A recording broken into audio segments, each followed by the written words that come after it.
Well, I think it definitely is. That we think if we're successful, we become a much more attractive employer.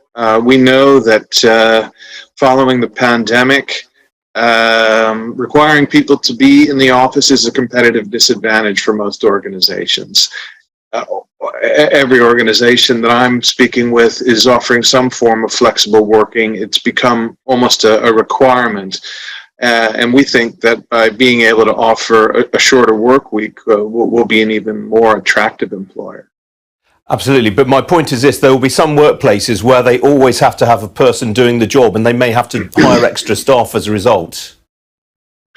The way that we're a bank, we need to be open 5 days a week. We cannot compromise customer service in the process of implementing this 4-day work week. So staff need to coordinate amongst themselves. Teams need to organize coverage so that if someone's out on a Friday, someone else is in on a Friday, and they get the Monday off rather than the Friday, if you see what I mean.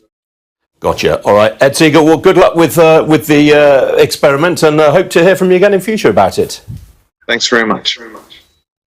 Let me talk you through some of the other business stories around this morning now. And shares of Ted Baker have fallen by more than 20% today after the fashion group's preferred buyer walked away from making a takeover. Well, Ted Baker put itself up for sale in April and said last month it had chosen a preferred buyer after receiving a number of proposals. But it said its board was informed by the would-be buyer last night that it did not intend to proceed with an offer. It said it would now decide whether to proceed with any of the other proposals it had received.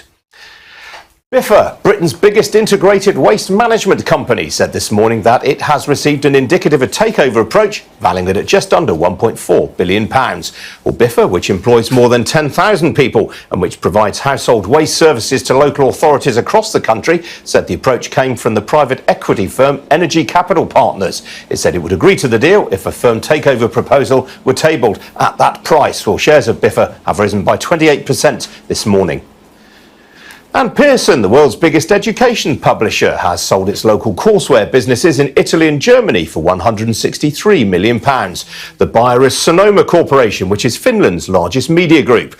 Pearson put the businesses up for sale last year as part of a business review that has already led to the sale of a similar operation in Brazil for £108 million last October. As part of the deal, Pearson has also agreed that Sonoma will distribute its English language teaching products in Italy. Now, a UK startup backed by Serena Williams, Usain Bolt and Paula Radcliffe has raised $60 million in its latest funding round. Let's Do This is a sporting events platform specialising in running, triathlon, cycling and obstacle experiences. Well, joining me now is Sam Brown. He is the co-founder and chief executive of Let's Do This. Sam, welcome to you. Was this how much you were looking to raise? Yeah, it was. I mean, in some ways, we exceeded expectations of where we wanted to get to. I think it gives us an amazing amount of capital to go and do what I think everyone in the world needs to right now, which is to get out in the real world and experience moments that really make them feel alive. And this round of funding really gives us a resource to do that. And I mentioned some of the celebrity backers that you've had in the past. Did they all participate in this latest funding round as well?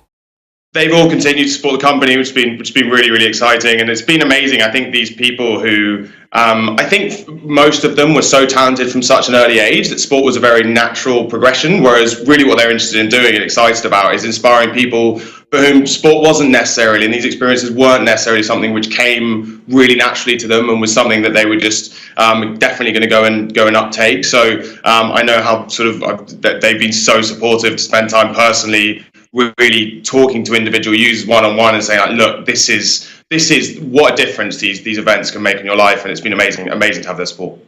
And so how are you going to put this money to use?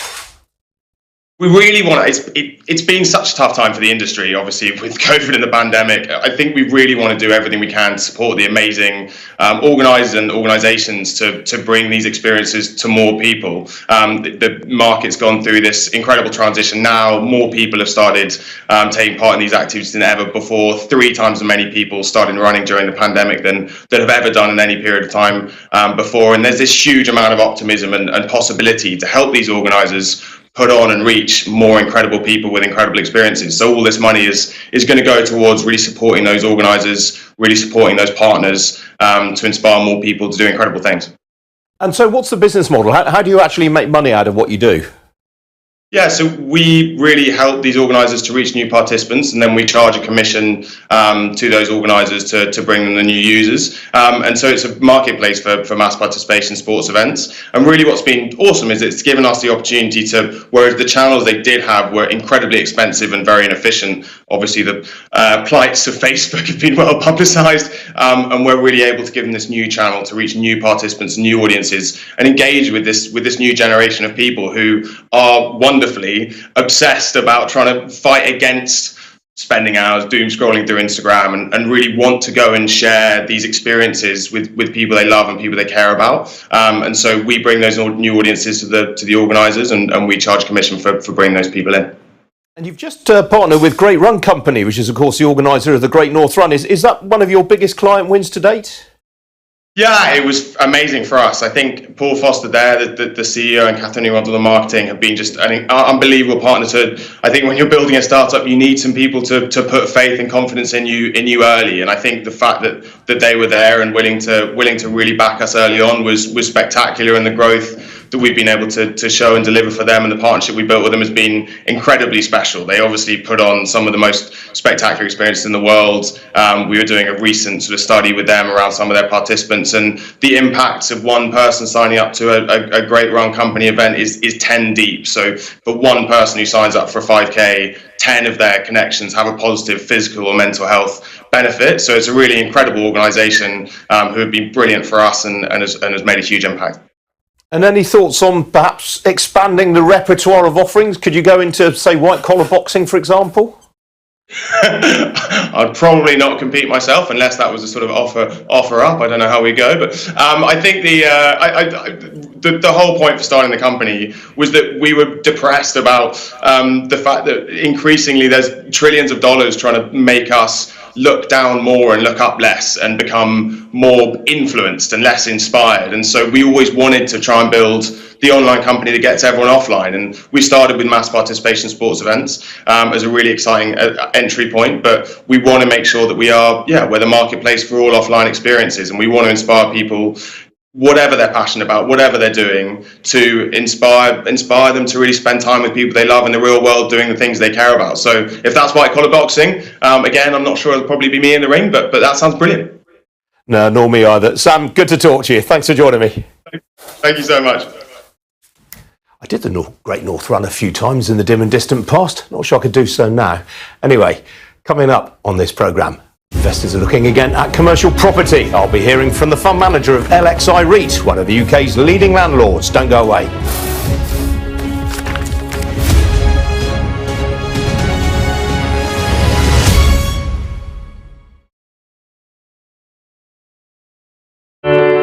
Big stories don't always come from big cities. I'm Lisa Dowd and I'm Sky's Midlands correspondent, and this is where I grew up. We can reveal that the driver who hit Harry Dunn is 42-year-old Anne Sakulas. Just met the president and we never thought we'd get this far. This is what they're up against, that the wind is the really big problems. It is back-breaking work and the smoke is thick.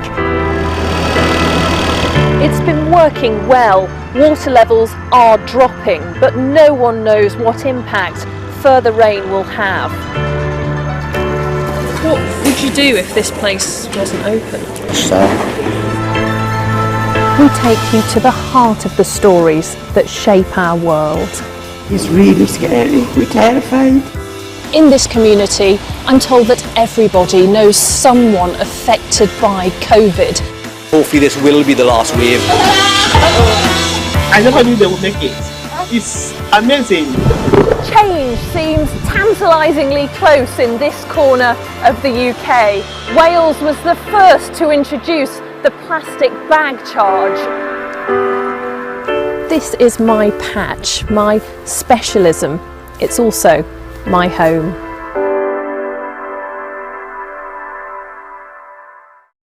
The Ukrainian government is confirming that they are now engaged with Russian soldiers. Air raid sirens fill the airways. In the distance, artillery rains down. It feels very close to the centre of... There's one. They found this devastation to their apartment Lots of people live here. Quite a few of the windows of the houses have been blown out by the blast. And it feels that it's changing each day. Welcome back. Well, this has been a tough year for stock and bond market investors, but commercial property has enjoyed a revival of investor interest. Well, one company keeping busy in the sector is LXI REIT, which in February doubled the size of a sale of new shares to £250 million, reflecting strong demand. It's since announced the takeover of rival Secure Income REIT, which will make it one of the UK's 10 biggest quoted commercial property firms. Today, it announced a 33% rise in full-year operating profits to £49.2 million. Well, LXI REIT's partner and fund manager, Simon Lee, joins me now. Simon, welcome to you. For those who don't know you, what are the type of assets in which you invest? So we invest just in UK assets that are commercial properties, but across a very wide range of sectors. So we've got industrial, we've got food stores, healthcare, and then we've got some more bespoke esoteric assets like education, life sciences. The common theme really across all of them is that they are let on very long-term leases. So the average lease length is 21 years to first break, and virtually all of them have their rent going up in line with inflation.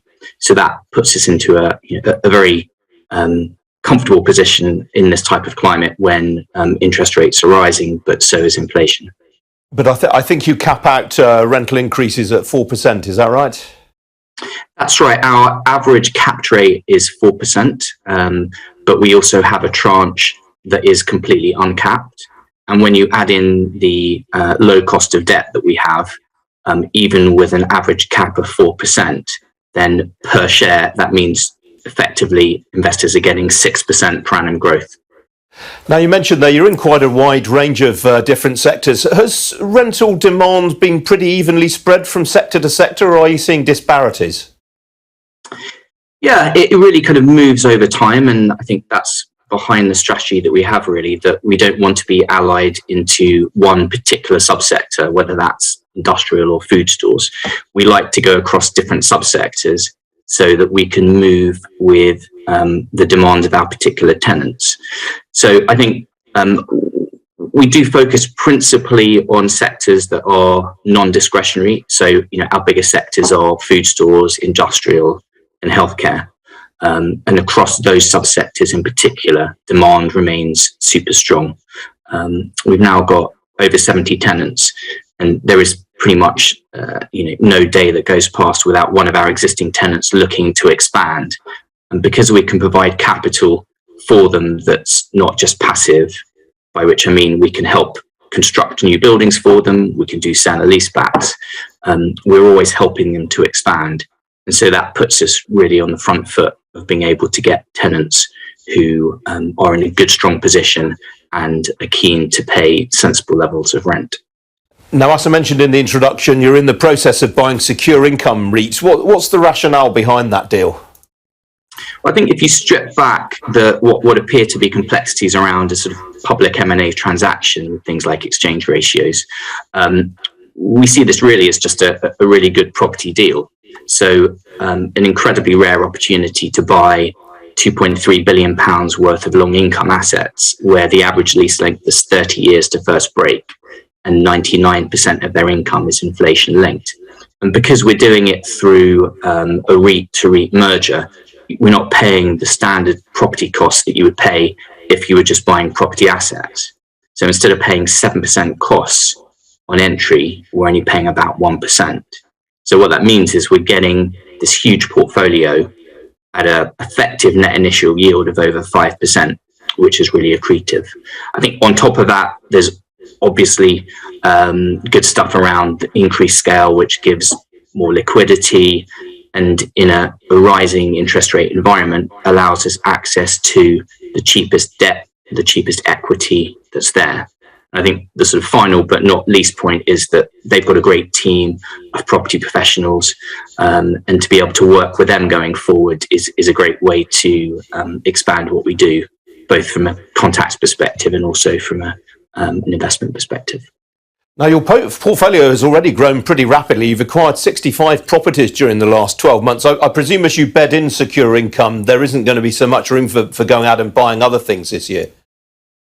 Well, I think, we're gluttons for punishment, and as you can tell from the bags under my eyes, we like to keep busy. So no, absolutely. With the next couple of months, we'll be digesting the Secure Income REIT merger, but we are already looking at new assets, new opportunities, and as I said, with having 70 tenants within our rent roll, we're always approached by them actually proactively to help fund their new assets. And what we don't want to do is sort of say, no, we're not going to help you.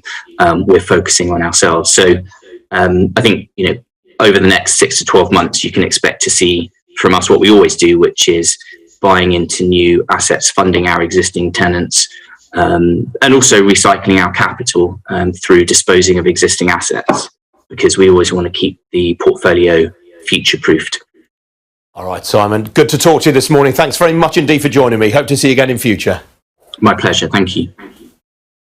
Well, still to come here on Ian King Live, the future of banking. I'll be speaking with the co-founder of an open banking platform and why he thinks credit and debit cards may have had their day. Don't go away. Welcome to Gabby Dave Global. We are a UK-based online e-commerce store, the first of its kind with license to trade in African products. Some of the products are clothing brands and all beauty accessories, hair and beauty brands, natural aphrodisiacs, processed and dried unprocessed food. Our mission at Gabby Dave is to connect African and Caribbean businesses to customers globally. At Gabby Dave, we ensure our sellers get the best deal for their products. We are not just here to help you reach a wider audience. We are also a distribution center to support business growth by fulfilling orders to your customers from our warehouse, making sure customers receive their products on time. We are inviting all Black-owned businesses to trade on our platform because we strongly believe Africans have a unique brand the customer would appreciate globally. So get in touch today and let us make your product and business go far. Here are some of the benefits of using Gabby Dave Global. User-friendly platform, track your shipment, online support, transparent process, multiple SKUs, multiple products, a platform that encourages manufacturers as well as traders. Our marketing and PR interventions amplifies yours. Organized products and categories for easy access and navigation. Access to global community, especially within UK and Europe. And the host of your weekly business show, BB Means Business, the show where we discuss everything you ever wanted to know about business but you were afraid to ask. How do I start my business? How do I raise the finance? How do I grow my business? Where am I going to find my customers? Join me every Tuesday at 1:30 p.m. on Starr Radio UK to get all the information and tips that you need to become a successful entrepreneur and become financially free. Remember, don't let life dictate to you. Rather, put your signature on life. Hi guys, this is your friend Uruj from SendWave. SendWave is a money transfer app that is used by people all over the world to send money to their loved ones in Africa. With SendWave, you can send money to Ghana, Nigeria, Kenya, Uganda, and Tanzania. And the best part is, SendWave is absolutely commission-free. Our exchange rates are excellent. You can see for yourself by checking them out on our website. So how do you use SendWave? SendWave is an app that you can download onto your phone from the App Store or Google Play Store. The app is free to download. After downloading it, just open the app and enter your name, email, and phone number. That's it. You're good to go. Make sure you use the promo code SR. S for Star, R for Radio. This promo code will give you £5 free credit to send to Africa on your first transaction. Your money will be delivered to your recipient within seconds. Feel free to call me on 0749 7377 647 at any time. I'll be happy to tell you all about SendWave and help you in any way I can. Remember to use the promo code SR for £5 free credit. Medasse. Check me out. He tells me my energy is making him tired. Yes! How do you get the energy to do that? I've been told that I have a lot of energy, but my goodness, I think today I have met my match, people. I have met my match, Miss Suzanne. Wow, amazing. One of the things that's the start of the darkness. Of darkness. So what did that? Myself and the world will adjust. And 2019, Forget the proverbial boardroom. Join me, Simone Frazier, on The CEO, the program that gives you the driving seat over your life. Every Tuesday, 8 p.m. only on Starr Radio.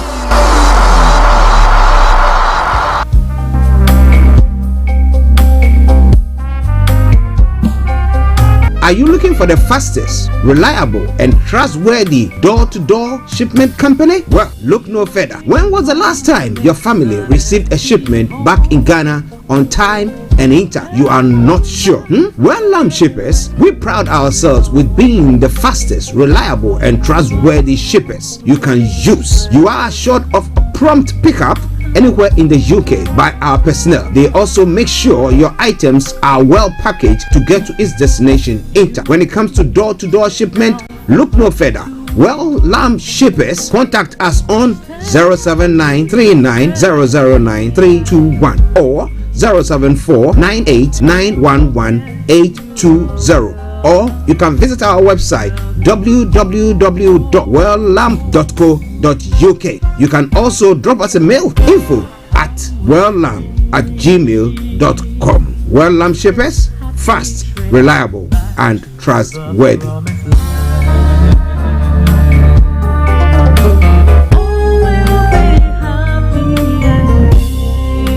Hi there. Are you dreaming of owning your own house in Ghana? Then you will need a well-documented piece of land that is free from troubles. I highly recommend My Africa Property for any size of land that you will need. With My Africa Property, lands are available in Pram, Sopoli, Tohenia, Ogome, Dodova, Winneba, and many other locations at affordable prices. These locations are about an hour away from the airport, only 35 minutes from the motorway, 10 minutes drive from Central University College, 10 minutes drive to the beach, and close to Pram Senior High School and Ghana Men's Soccer Center of Excellence. For more details, visit our website www.myafricaproperty.com or call our UK office on 0208 123 2523. For our US and Canada offices, call us on +1 585 184 994145. You can also email us at ghana@myafricaproperty.com. Getting onto the property ladder has never been easy until now. Join us this and every Thursday from 7 p.m. to 8:30 p.m. live on the Property Hour Show on Starr Radio UK, where we talk to mortgage brokers, property developers, estate agents, landlord, tenant, property consultants on how to invest or get into the property business and make money. You can't afford to miss this. The Property Hour Show is your best source into the property industry. Tune in to On Point here on Starr Radio UK with Empress Regina every Monday at 5 p.m. GMT. Looking forward to your company. Broadcasting live online. Turn it on. Turn it up. Show them you got the cocoa set. Ladies and gentlemen, it's your boy Harry Song, aka Mr. Songs. This is the Kingmaker Baba for the girls. We're here. This is Starr Radio. Don't go nowhere. UK, London. We they call them London for home. For here, we call them London. And that's how you know. Just have fun and stay blessed. Hi there. This is CJ Buckman, your life coach. And whenever I'm in London, I listen to Starr Radio UK right here. But guess what? You can listen to wherever you are. The best radio show. Broadcasting worldwide, online 24/7. Around the world. In your car. At work. At home. On your smartphone. This is Starr Radio UK. Are you ready to turn it up? 10, 9, 8, 7, 6, 5, 4, 3, 2, 1. Heart is aching. Smile even though it's breaking. When there are clouds in the sky, you get by. If you smile through your fear and sorrow, smile and maybe tomorrow you find that life is still worthwhile if you just smile. Hey, this is Archie and you are listening to Starr Radio UK and the Morning Show.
alright. Everything's gonna be alright. So wherever you are this morning, let me say good morning, good afternoon, good evening, good dawn to you, wherever you might be on planet Earth. Those of you on other planets as well, we salute you all and we welcome you to the Tuesday edition of the morning show. Today is the 7th day of the 6th month, that is the 7th May of June, the year 2022, with a time now exactly 10:39 from the House of London.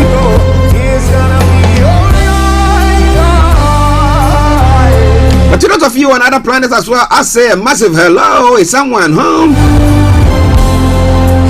Share the broadcast with your friends and loved ones and invite them to like our page at Starr Radio UK. This is Starr Radio UK. I remain yours sincerely, the one and only. This is the morning show with Archie. God is by your side. Through the storm. Let's go on into my team this morning. It's Frank Davids, Mr. Olayomi, Kojo D. God will be there. And Mr. Francis Guy, our able producer in the house. I salute each and every one of you, gentlemen. Let me say good morning to Felix all the way in Aberdeen. Mr. Kofi Ali Abdul Yakin, good morning. And Mr. Malik Dramani Mahama. Malik, I hope you are doing very, very well. Long time. Mr. David Krucha, I salute you, sir. Dr. Martin, how are you doing? And the family as well. Hope you had a very nice weekend. To those of you who traveled and are stuck in the various airports not getting flights back home, if you are listening to us, I say a massive good morning to you. Everything's gonna be alright. Some way, somehow they do. Do you know how? I'm not very sure, but they always do. Some way, somehow. Once again, share the broadcast with your friends and loved ones. Our listeners in the Americas, good morning. In Europe, in Asia, in Australia, on the African continent, especially those of you in Nigeria, Ghana, Uganda, Kenya, South Africa, and our Gambian listeners as well. If you are listening to us via our app, which is free, if you go to your app store, whether it's iOS or Android, go download it for free. You know what? You'll find out that we got another radio station that is running in Uganda, Tiso Radio. To the team there, I say a massive good morning to you all. I hope you are all doing very, very good. I think by this time it's afternoon there. It's afternoon in Uganda. But wherever you are, welcome to the show. So if it's the first time of tuning in to listen to us on Tuesday morning, this is how the program goes. I'm going to bring you the quote for the day, the weather forecast will follow suit, then the travel update as well. We'll move on from there to have a look at some of the stories making the rounds across the globe, known as Global Trotting. Then after that, exactly at 11 o'clock, we'll be having Mr. Olayomi who will be joining in to bring you updates from Nigeria. Well, if the president says that, well, you step down, I think now I'm going to support Tinubu. What are the chances of the APC? And will Nigerians be ready to accept them? Well. We'll see what happens. Was there a sit down yesterday in the southeastern part of Nigeria? We'll tell you more about that as well. And then after that, we'll continue with some of the stories making the rounds in other parts of the world. From archaeology to zoology, from Accra to Zanzibar, I say it all the time, it's making the headlines. Why not? We're going to touch on that. Then after that, we'll go on. 12 o'clock, open the lines for you to add your voice to the discussions. But before then, if you have any comments or anything that you want to say, you can post it on our Facebook page. I promise you one thing for sure. I'm going to read that. Then after that, we'll move on with the discussions until 1 o'clock when the curtains are brought down for the end of the program. But remember, this afternoon exactly at 1:30, BB Clement will come your way with BB Means Business. Alright, so share the broadcast with your friends and loved ones. Let me say good morning to Amayo Ajergene, Anthony Adedeji, good morning to you. Hey, Tosino, all the way in Moscow, our special envoy in Moscow. Tosino, I hope you are doing very, very, very well.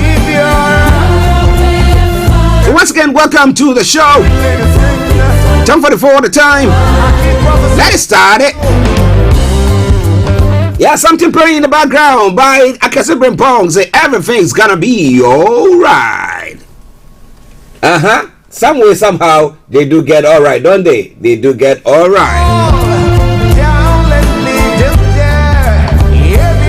Okay, so the quote for the day says, success as a product is exciting, but the process is painful. Success as a product is exciting, yeah, but the process is painful. How true is that? Okay, no. Starr Radio UK, your favorite African and Caribbean radio station in London. All of you on the social media platforms, those of you on the Facebook, I salute each and every one of you. Post your comments there, and I promise to read that and acknowledge you as well. Okay, let's move on now. Can I talk to you tonight?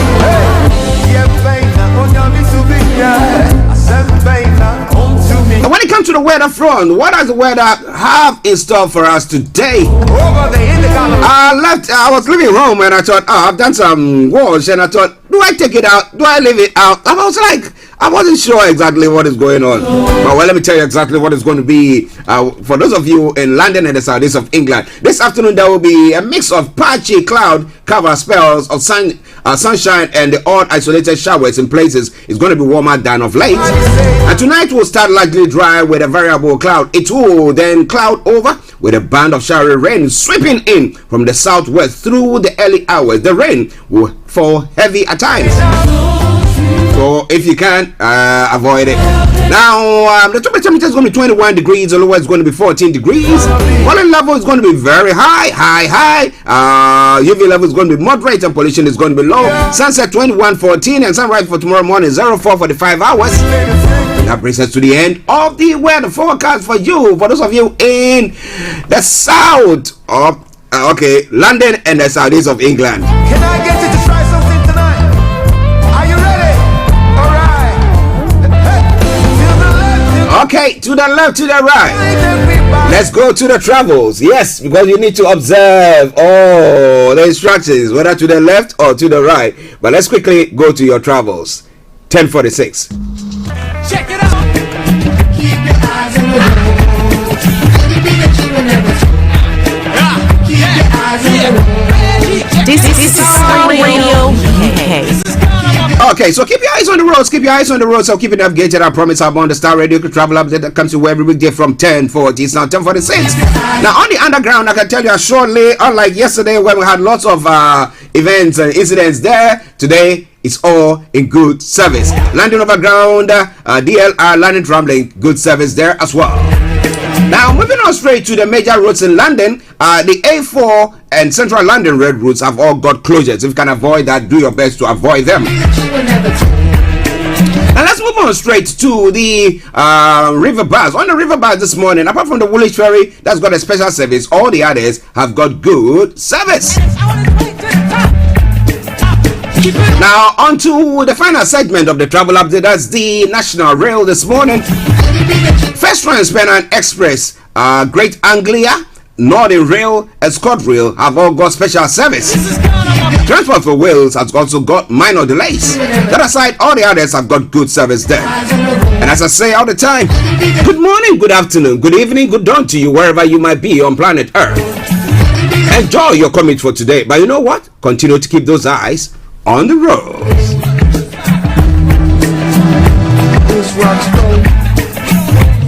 Hi everyone, it's your girl BB Clemens, the author of How to Go From Employee to Entrepreneur and the host of your weekly business show, BB Means Business, the show where we discuss everything you ever wanted to know about business but you were afraid to ask. How do I start my business? How do I raise the finance? How do I grow my business? Where am I going to find my customers? Join me every Tuesday at 1:30 p.m. on Starr Radio UK to get all the information and tips that you need to become a successful entrepreneur and become financially free. Remember, don't let life dictate to you. Rather, put your signature on life. Hi guys, this is your friend Uruj from SendWave. SendWave is a money transfer app that is used by people all over the world to send money to their loved ones in Africa. With SendWave, you can send money to Ghana, Nigeria, Kenya, Uganda, and Tanzania. And the best part is, SendWave is absolutely commission free. Our exchange rates are excellent. You can see for yourself by checking them out on our website. So how do you use SendWave? SendWave is an app that you can download onto your phone from the App Store or Google Play Store. The app is free to download. After downloading it, just open the app and enter your name, email, and phone number. That's it. You're good to go. Make sure you use the promo code SR. S for Star, R for Radio. This promo code will give you £5 free credit to send to Africa on your first transaction. Your money will be delivered to your recipient within seconds. Feel free to call me on 0749 7377 647 at any time. I'll be happy to tell you all about SendWave and help you in any way I can. Remember to use the promo code SR for £5 free credit. Medasse.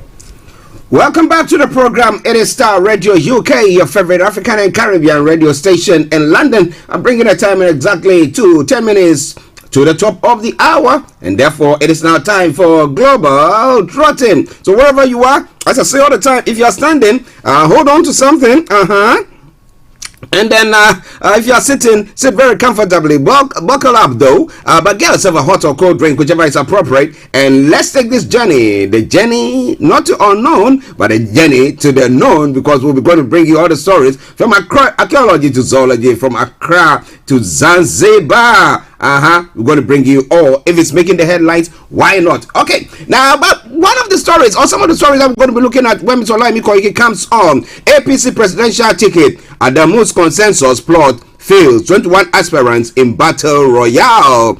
An attempt by the national chairman of the All Progressive Congress, Abdullah Adamu, to select Senate President Ahmad Lawan Nordna as the preferred candidate of the APC failed yesterday. So what is going to happen? What is going to happen there? Northern APC governors present Osibanjo, Tinubu, and 3 others to Buhari. But yesterday we were having some information coming through saying that Osibanjo seemed to have decided to quit. But it looks like maybe that was not exactly what was going on. So it was just some rumors, or as Trump would say, fake news that was going on there. Well, with the presentation of Osibanjo and Tinubu and 3 others, so let's say the front runners, Osibanjo and Tinubu, which one would be your preferred choice? And again, your preferred choice, which one do you think will appease everybody in the country and to, forestall some sort of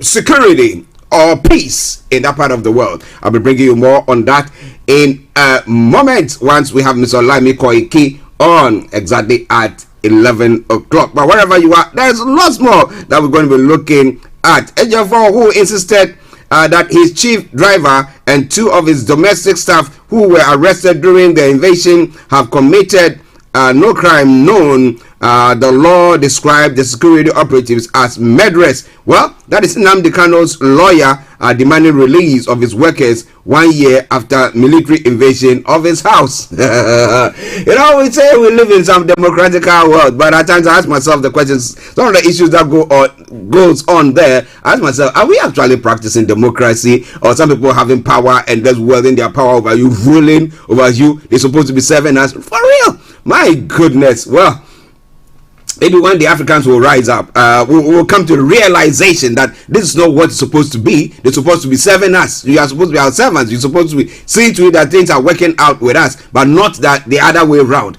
Okay then, well, they are not monarchs, are they? Well, it is Star Radio UK. It is your favorite African and Caribbean radio station in London. Okay, now moving on straight to some other stories making the rounds in other parts of the world. Well, some interesting. This trial has been going on for ages in Ghana, pertaining to the cocoa board trial. Opuni didn't write PPA letters for fertilizer purchase. A former board chair has said that. So that exonerate him now. When he's saying that the former board chairman of the cocoa board saying that, oh no, Opuni didn't write anything of the sort. They do diligence to that before taking the whole case to court. Well. Okay, National Cathedral. The chairman of the MPP says Kafu po odidi Kafu didi. So what? If we are poor, if we are hungry, if people are struggling, or if we are indebted to high tills, we still have to eat. That's what it means. But The national chairman of the governing New Patriotic Party, Freddie Blay, has slammed critics of the 25 million Ghana cedis additional funding released by government for the construction of the National Cathedral, according to him. Despite our indebtedness, we still have to eat. But what about the children, the school children, who have to cross some Scandi board or wood trunk that they call them bridges to cross over to the other side or another community to go to school? Why don't we think that, oh, we can do something with that and help them out? Well, as I said yesterday, now it is interesting. Now listen, I'm a Christian, all right? Then now I want big and beautiful edifices for God, all right? But Ghana as a whole, let me tell you straight, it's not a Christian country. No, it's a secular one. Okay, you got a mixture of everybody in there. All right. So now that they've built that, if the next president comes in, okay, let's say Bawumia wins the election, and he is a Muslim. Okay, he also says, I want to build a mosque to Allah for allowing me to win the elections. Then let's say he also leaves, and then another person comes, he's an atheist or a traditionalist, and say, I need to build a temple or a shrine, a shrine for my Antoine. How will we feel about that? Well, it seems that we're getting our priorities wrong. Now, if you personally want to do something for God, fine, get on and do it. But don't just rope everybody in when you are going to make a promise, I'm going to do this, and now you don't have the funds to do that, and try to take the state coffers, money from state coffers to do that. And that's why the people are criticizing the government for doing that. ECG cuts power to Wontumi radio TV station. Well, if they are owing, interestingly, in Ghana, those who owe a lot to the utility services are the politicians and the rich people.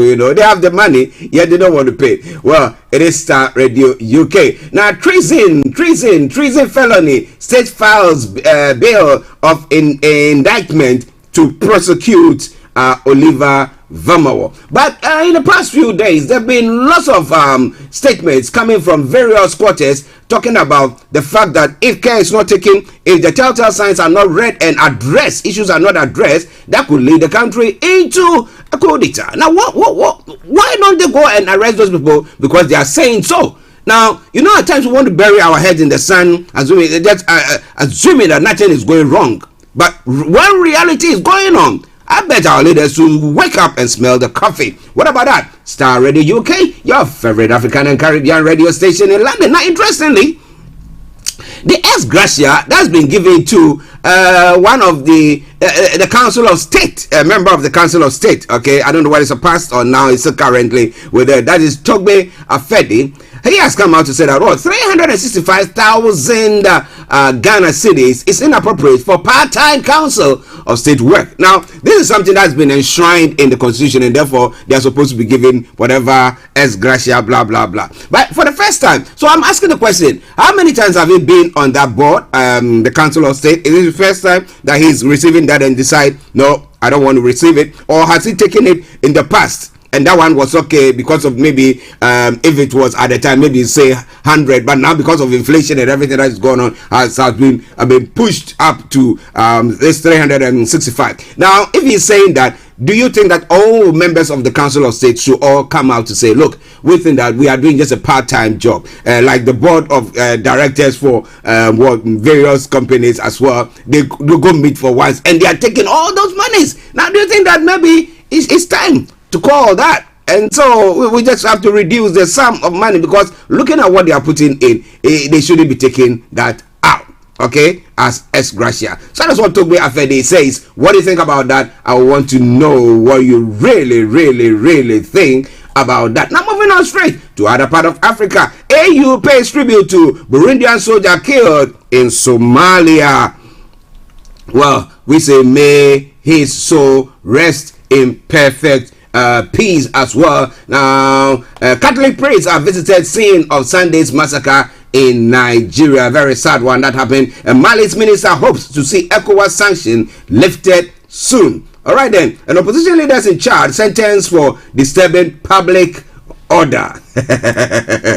I love this report, you know. Now, former president of Niger, Yusuf, appointed mediator for Burkina Faso. All right then. Okay, now Star Radio UK, your favorite African and Caribbean radio station in London. Yesterday, well, the Prime Minister managed, I told you that this guy has got 11 lives. He managed to win the vote of confidence. Well, but he's now saying, let's draw a line under our issues, Prime Minister tells Cabinet. But looking at the statistics and past records, you can see that anytime they go and they have a bash of that sort, there's a matter of time they will step down, or they will go away, or they will be forced to fall on their sword. However, Boris is of the view that, guys, just let sleeping dogs lie. I've won, all right? Though by a smaller margin than all my predecessors. However, I've won. So just let's sleeping dogs lie. Let's look at the bigger picture. But if you are listening to us, do you think you want to look at the bigger picture, or do you think that he is not truthful enough for that office and therefore he needs to go out? Well, we had the leader of the opposition coming out to say that it's time for him to go. But his own party are saying, it's only 48% are saying that, well, we want him to still be our leader. So what can we do? We just have to just sit up and just shut up and just keep on keeping on. Russia focused on battle for Severodonetsk in Ukraine. Russia's main efforts are on the strategically important city in the east, Ukrainian armed forces say, and the EU blames Russia for food crisis sparking walkout. Ukraine is a major exporter of grain and cooking oil, but the war has cut off supplies at ports. Well, let's go do airlifting. What do you think? Okay, well, this is a lot more we're going to be looking at as the day unfolds or as the program goes on. So stay tuned, don't you go away. Enjoy this song. This is from Akasiprimpo, another one. It's a laugh so real. Seeing you, listening to you, you here listening to us, watching us as well. I see it as a laugh so real. Enjoy it, and I'll be with you. Stay tuned. We shall have Mr. Olayomi in a moment. We start off with Love So Real. One of my personal writings. I love this song. Here we go.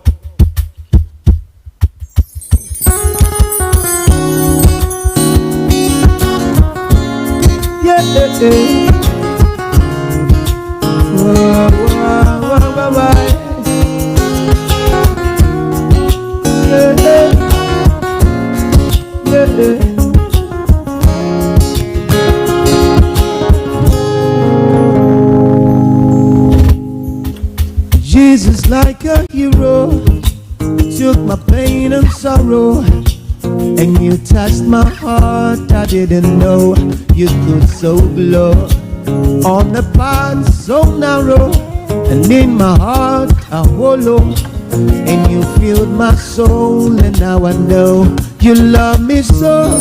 Now I can't live without you, can't breathe without you, cannot find my way without you, without you.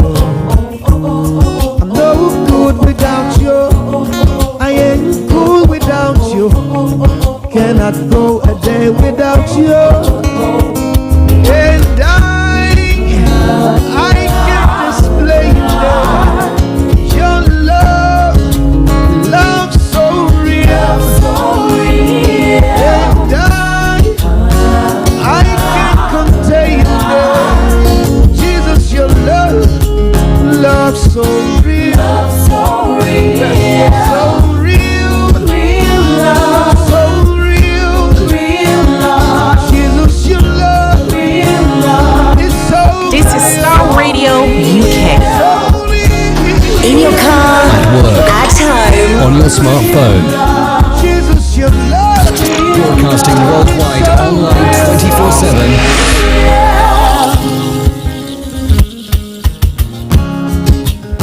Jesus, like a shepherd, a life you have protected.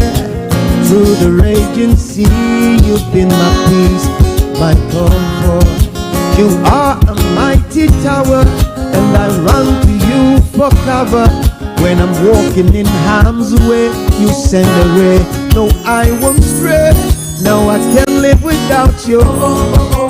Can't breathe without you. Cannot find my way without you. Broadcasting worldwide, online 24/7. In your car, this is Starr Radio. On your smartphone. Without you. Cannot go a day without you. Enlighten your day with Starr Radio. Jesus, your love is so real. And I can't contain it. Jesus, your love is love so real. And I can't display that. Jesus, your love is so real.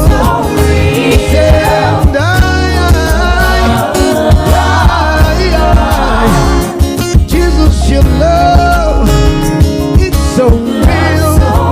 Hey, so real. So real. This is Starr Radio UK. Jesus, your love, love so real. So real. So real. Jesus, your love is so real. Hey, oh, oh, oh, oh.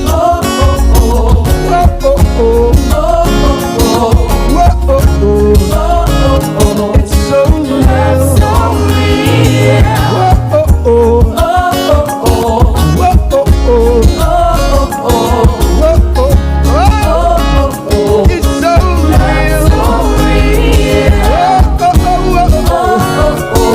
Well, the love of God for us is so real. Like I said, when I talk to my brethren in Nigeria, they tell you that, you know what? May Nigeria never happen to you. And you ask yourself the question, what are they talking about there? Well, you don't take it. It's not for God, but for not God who is protecting you. Then you might not know whether Nigeria is going to happen to you. But hey, we have good Nigeria happening to us by way of bringing you the best and all the stories that you need to know when it comes to Nigeria. And I've got my colleague, Mr. Olayomi, who has joined us this morning to bring you updates from Nigeria. Let me take this opportunity to say massive good morning to you, Mr. Olayomi. Well, it is a very good morning to you back in the studio, Mr. Archie. Good morning, Frank. Good morning to Linda. Good morning to all our presenters from across the continent as we are back again this morning on the Starr Radio UK, the morning show. It is just about 6 minutes past 11 a.m. It is the 7th day of June 2022, and I welcome you all again to all the latest news, the update that will be given to you coming out of Nigeria.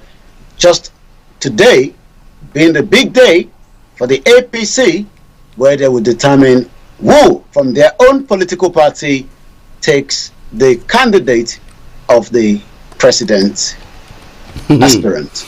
Well, as I said, it's going to be an interesting event there, but whatever it is, you have to be rest assured that everything that we know, we're going to be bringing it your way. But Yomi, how are you? Well, I'm doing very well. It's been a beautiful morning so far. As usual, when you wake up, you follow the latest news, what is happening. But the question you've asked is, how am I? Just coming up to 72 hours after the terrorist attack in Owo, in Ondo State, the southwest of Nigeria, still a lot of reaction. And the most important thing is, a lot of people are still asking so many questions that we're not getting an answer. But apart from that, I'm doing very well, and we're good to go this morning. Okay. Listeners, Mr. Olayomi in our North London studios. I'm Archie here in the main studios of Starr Radio UK, and we're bringing you updates from Nigeria. Now, interestingly, let's start from the terrorist attack that took place last Sunday and the reactions from there. Now, do we have any tentative statement from the federal government, and has any group come out to say we were the ones who undertook that miserable or that evil deed? Has there been anything of the sort? It's been a 24 hours of visitation, as you can imagine. Also, using it as a political tools. The vice president traveled down to Ondo State. The national party leader of the APC was in Ondo State, and likewise, some other spectators, as we might want to call them. It's all about trying to get especially maybe some of the delegates from that particular state. Remember, Ondo State, the current governor is the Southwest governor, and that also has a lot of repercussion. What did the vice president say? I was very shocked, to see the vice president of a country, a PhD holder of law, walking into a crime scene that you would expect that such should not happen. But again, for picture gallery, this is Africa. If such an incident has occurred, and that took us back to July 7, 2005, when there was the bomb train attack. Imagine that the prime minister, as at the time, I'm not sure, I think it was, I'm not really sure who was the prime minister during that attack, but what I can say is, imagine the prime minister walk into some of those underground train stations when that incident occurred. But in Nigeria, it's all about a photo shoot. The vice president literally walked into a crime scene just after 24 hours of celebrating in Abuja, then walked into the crime scene. The same thing happened with the national party leader. But the question you've asked is whether there's been any kind of information from anyone that have carried out the attack. We do know that the governor of Ondo State is telling us that those that have committed the crime are not Nigerians, but from Mali. How he's able to pick that information and pin it down to them is something that a lot of Nigerians are asking the question. Remember, so many Nigerians are concerned of what has happened. Not just Nigerians, a lot of Yorubas now are speaking up because they do not want to see such a kind of atrocity happening in Yoruba land. But the question again is, where is going to be the next one? We don't know. Because just after the one that occurred in Owo State, I can confirm that more than 4 different incidents occurred within the Yoruba land after that particular one. Interesting. Let's talk about the geography of that particular area. We talk about Ogun State now. It's not bordering Mali, does it? Does it border Mali? Well, it's not bordering Mali. We're far away from Mali. Neither are we as where we are close to Niger. But we do know from what the Kabiyesi, the Ooni of Ife, one of our very highly monarch in Yoruba land, known as the Ooni of Ife, the Ojaja II, says, and I quote, "Yorubas can't be overrun. We are ready to defend ourselves, Ooni of Ife." That was the statement that was released from the palace. Is as equivalent to what we can call, the Queen Elizabeth II. This is what we are talking about. Oba Adeyeye Enitan Ogunwusi, in the Ooni of Ife, the Ooni of Ife yesterday condemned the killings of the innocent worshippers at the St. Francis Catholic Church in Ondo State, that the church was attacked yesterday by terrorists, leading to the killings of so many worshippers. In a statement that was posted, Ogunwusi stated in a strong terms that the Yoruba people cannot be overrun in their homes, adding that they are ready to defend themselves against external invaders. That literally now means that we have external invaders on our land that the federal government can no longer be able to protect innocent Nigerians. Interesting. Now, again, I'm looking at the Yoruba land area or the south, and I know that there are a lot of churches there. It's not only the Roman Catholic churches that are there. There are mosques, there are other sets there. Now, so what are the security services telling them now? Should they get security guards standing in front of their churches when they meet on Sunday, on their mosque? Get security people there on Fridays when the mosque is in full? What security measures have they put in place? Well, this has always been, I've listened to some of the, the big churches, the mega churches have said that they must now have what they call a security beef up a little bit, especially, in and out. But remember that it might be very difficult to know, maybe among the worshippers, there is a dangerous element of person if there's not highly intelligent gathering in time. Remember the former comrade Olayomi during one of his conversations, said that the NDA is open, where people come in every Friday to pray, and you wonder why that is happening. This is not in the northern part of the country we're discussing now. This is not a rural area. This particular incident happened exactly how the late Dr. Malafia told us, the urban city.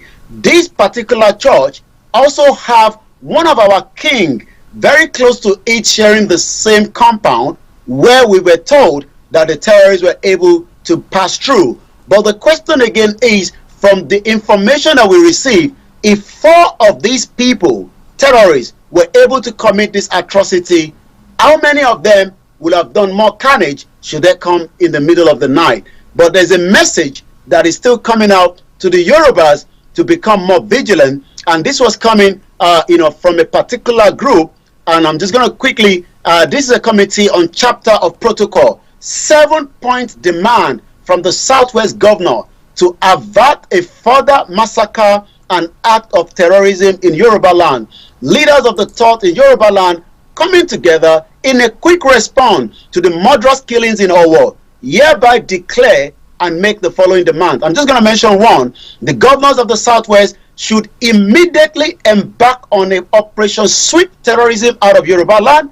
Governor Rotimi Akeredolu, where this particular state has occurred, as chairman, Southwest governor, should lead, being the latest victim. The leaders of the Yoruba land are worried and wondering about the inability of the security agency to nip all this insecurity occurrence in the bud, and cannot believe by many. I'm going to come back again to you in the studio. This is Starr Radio UK, your finest African and Caribbean radio station in London. Yes, listeners, updates from Nigeria with Ms. Olayomi Koiki in our North London studios. I'm Archie here in the main studios. Now, let's move on to some other stories making the rounds. Nnamdi Kanu's lawyer is talking about the fact that some of 1 year on, and some workers, is it Nnamdi Kanu's workers in his house were arrested and have still not been released. Now, I'm looking at a group of people who are agitating because, or even this one, they were in their own house. You went for an operation or whatever, you rounded them up, and then we have terrorists coming from where, as they're saying, from Mali, crossing the borders and everything, and coming into your own compound, come to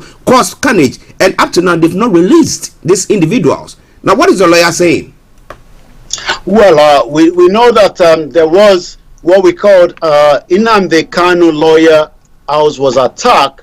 I believe sometime last year when the security agency went into his home. But what we can now confirm is after those incidents, more people have also been arrested, which is the normal thing that this government does. They arrest people, especially those that they believe according to them enemy of the country, rather than looking at the reason why they're asking for the self-determination which is allowed under the United Nations. But what I can say is the lawyer representing Nnamdi Kanu have already spoken again that those that are still being held by the security agency when his house was attacked, not just that alone, also individuals were killed during that time. 1 year after the invasion of his house by security operatives, the lawyer to the detained leader of the indigenous people of Biafra,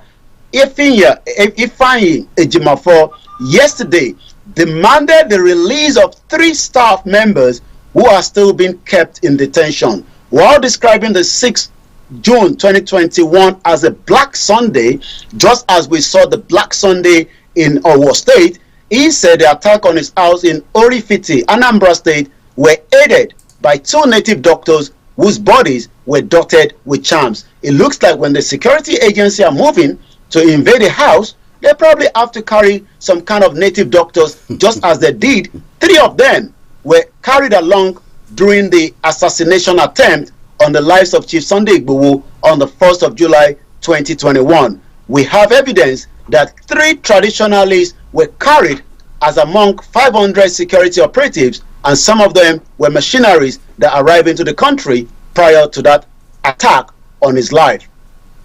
Wow, interesting. Let me digress a bit. Do Nigerian security agency, do they believe in using what do you call it? These native doctors or charms? Because let's talk about this Ukraine war that is going on. And somebody's gotten his bazooka and all this anti-aircraft missiles firing at you, and then you said, look, I have some charm, yeah, and then you are going to what is all that about? Do they believe in that?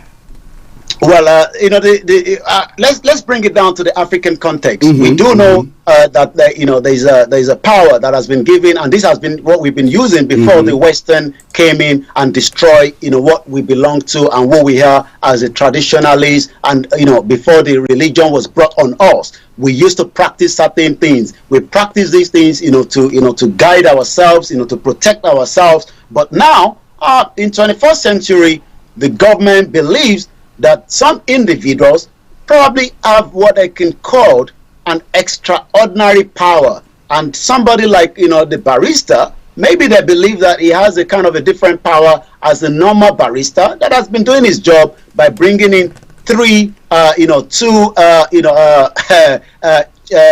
individuals, 2 native doctors to his house in last year when the attack took place. But not just that alone, we saw that evidence also shows that in September 2017, not just that the military went and wanted to kill Nnamdi Kanu before he had to run away for his life, they also carry what we can call native doctors. We're not sure why, but we know also that the 1st of July 2021, 3 Yoruba tradition were brought in to the house of Chief Sunday Igboho. For what reason, we don't know. We do also know that the cats that would have been a crime against animal rights were killed. One of them were taken away. We don't know what they're still doing with it. But we're also saying a year down now, by next month, 1st of July, 2 individuals, the bodies are still with the federal government. What they are doing with it, nobody knows, but the family are still pleading with the federal government to give them the body back so that their loved ones can be buried properly. Well, listen, let's start already. I think that I'm going to advise the Ukrainian president to contact the Nigerian president so that they can give them some traditional listen. Wow, that would be great, Let's use that and see whether that will work for them. All right, then. Just by the way, it is Starr Radio UK updates from Nigeria with Mr. Olayomi Koiki. Now let's talk about the APC presidential bid that seems to be going on. Yesterday, whilst we were on air, I told you that I saw some information that was talking about Osibanjo stepping down for Tinubu to take, but it looks like no. The 3 of them, Tinubu, Osibanjo, and some others are still being allowed to. Though we know that Lawan has been dropped. Yeah. So can you give us a bit of a breather from there? Well, APC presidential ticket, Adamu's consensus plot fails 21 aspirants in a battle royal. Yesterday, the news filtered through that the chairman of the APC decided to nominate the Senate president as the consensus candidate.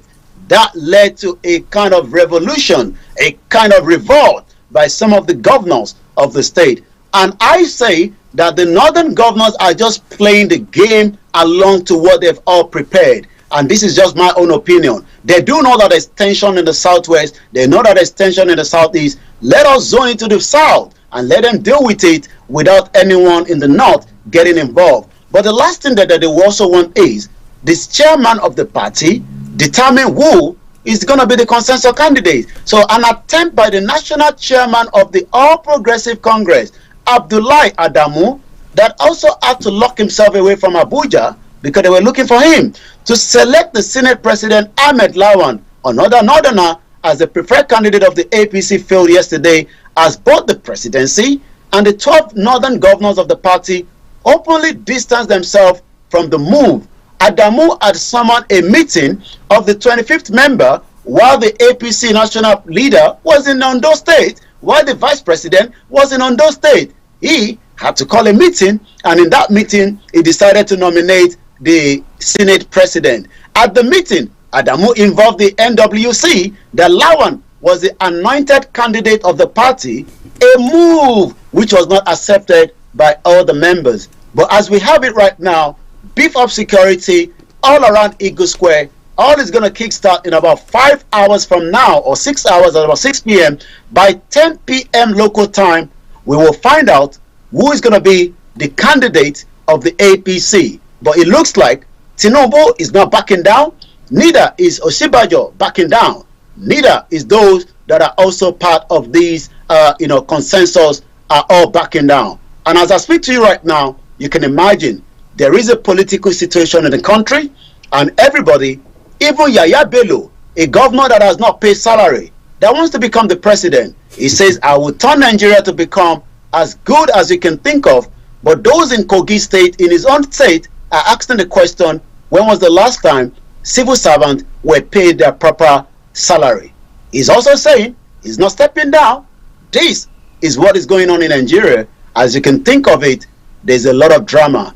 Rotimi Amechi, that could not protect Nigerians on the rail track. They are not even bothered.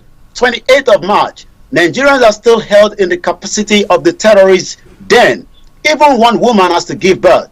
Rotimi Amechi says he wants the government that there will be a terrorist attack and nobody will be able to be saved. But as I speak to you, a young Nigerian that could have left Nigeria under 72 hours, Dr. Chinero, died in that incident.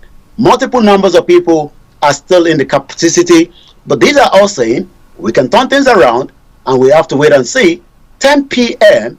what is going to happen. We're also saying this as an advisory advice to so many Nigerians, especially those in Abuja, to take a lot of precaution, because intelligence gathering that has arrived on our deck says just after the primary convention that is going on, there might be all kind of crises let loose.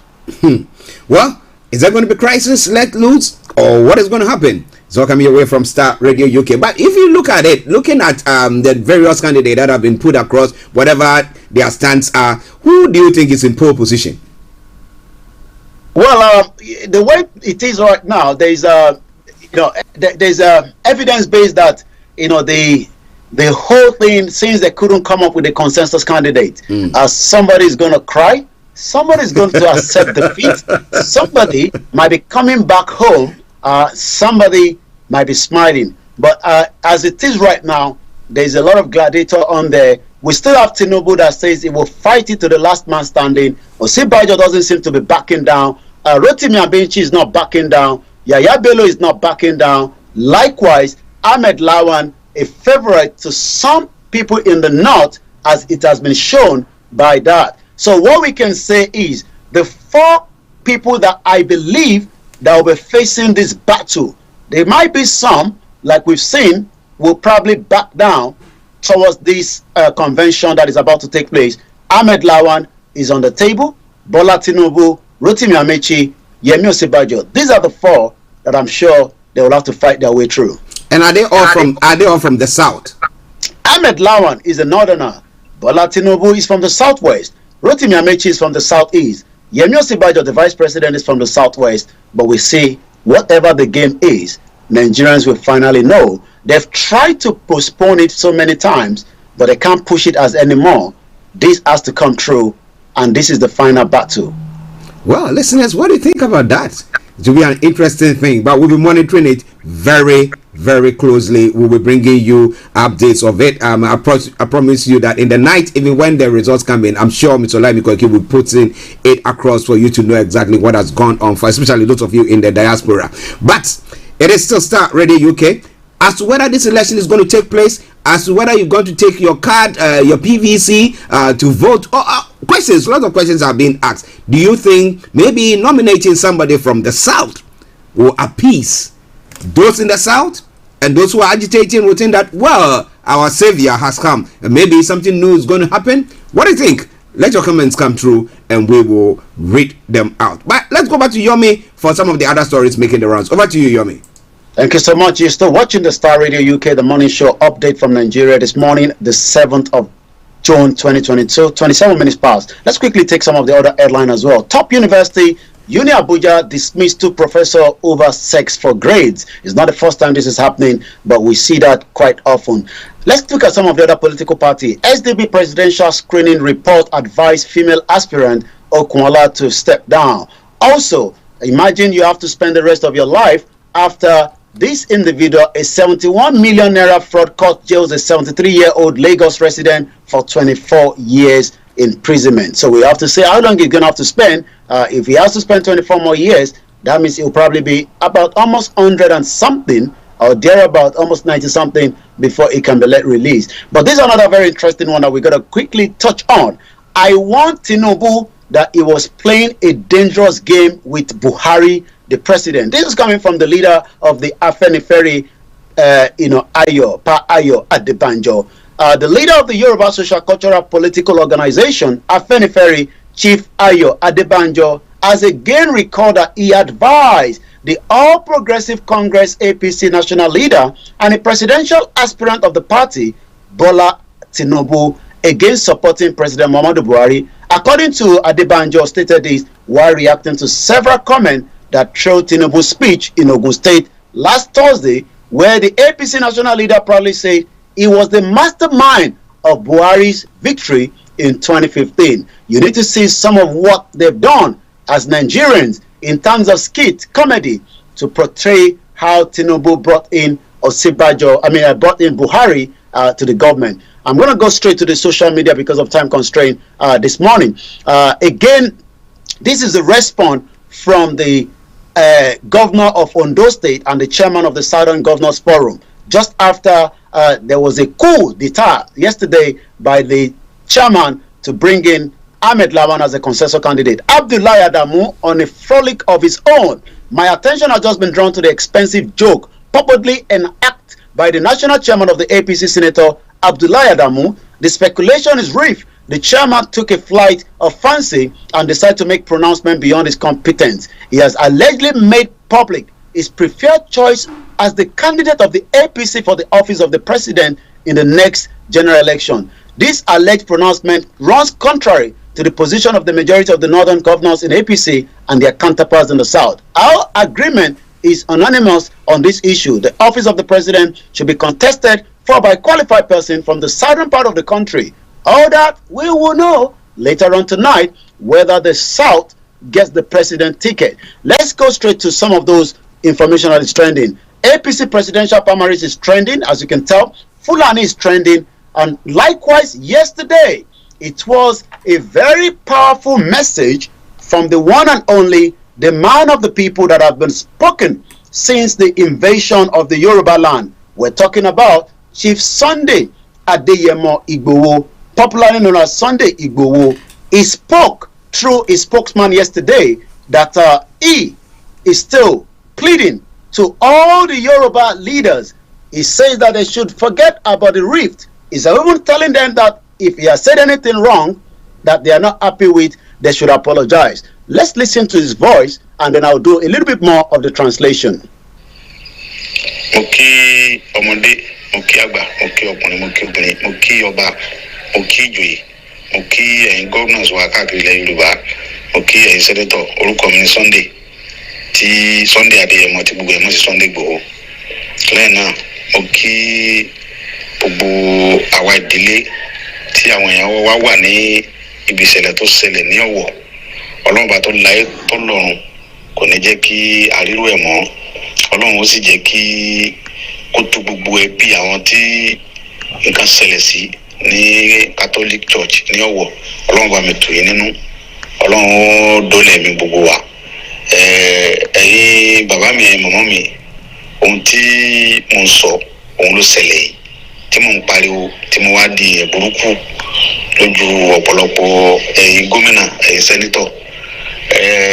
Ohun tí mo rí ẹ̀yin ò rí. Èmi ò bá gómìnà kankan jà, mi ò dẹ̀ bá sẹ́nítọ̀ kankan jà, mi ò bọ́ nẹ́rẹ́bù kankan jà. Ṣùgbọ́n ohun tí mo rí ẹ̀yin ò rí nípa ìgbésẹ̀ táwọn Fúlàní yìí ń gbé. Ẹ wo bí wọ́n ṣe ń pa wá ní gbogbo ìgbà. Àwọn kan sọ Ìgbòho ló ń dàlúrú, ó fẹ́ dàlúrú ni, ó fẹ́ dá wa lálẹ́ ní sẹ́ẹ̀ tí wàá rí ń sìn. Kí ni wàhálà tí mo fẹ́ dálẹ̀? Gbogbo nǹkan tó lọ́run fún yẹn lọ́lọ́run fún mi náà. Ṣùgbọ́n ohun tí mi ń sọ ni pé tá a bá ń sọ pé kò kàn mí tó bá kan ni tí ó súnmọ́ wa ń kọ́.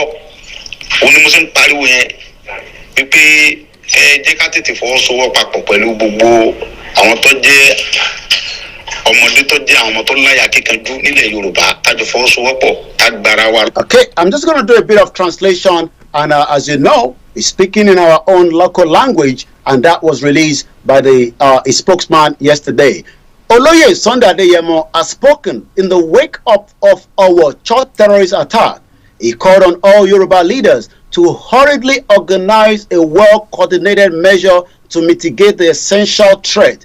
He said it is not too late to act now. He reassured that he has taken no enemy because of what has happened in his house last year. He said his main concern is the safety of the Yoruba and the Yoruba land at large. May God bless the gallant Yoruba son. And that is the message from Chief Sunday Adeyemo Igboho. I'm going to take one more from the social media, and then we're going to come back again. As a lot of people are asking the question, what next, especially with the Yoruba self-determination? We can now confirm that the Yoruba have now had a central account that has now been available since yesterday to all the Yorubas that would probably like to contribute. Let's go back and look at what is happening as well on the social media.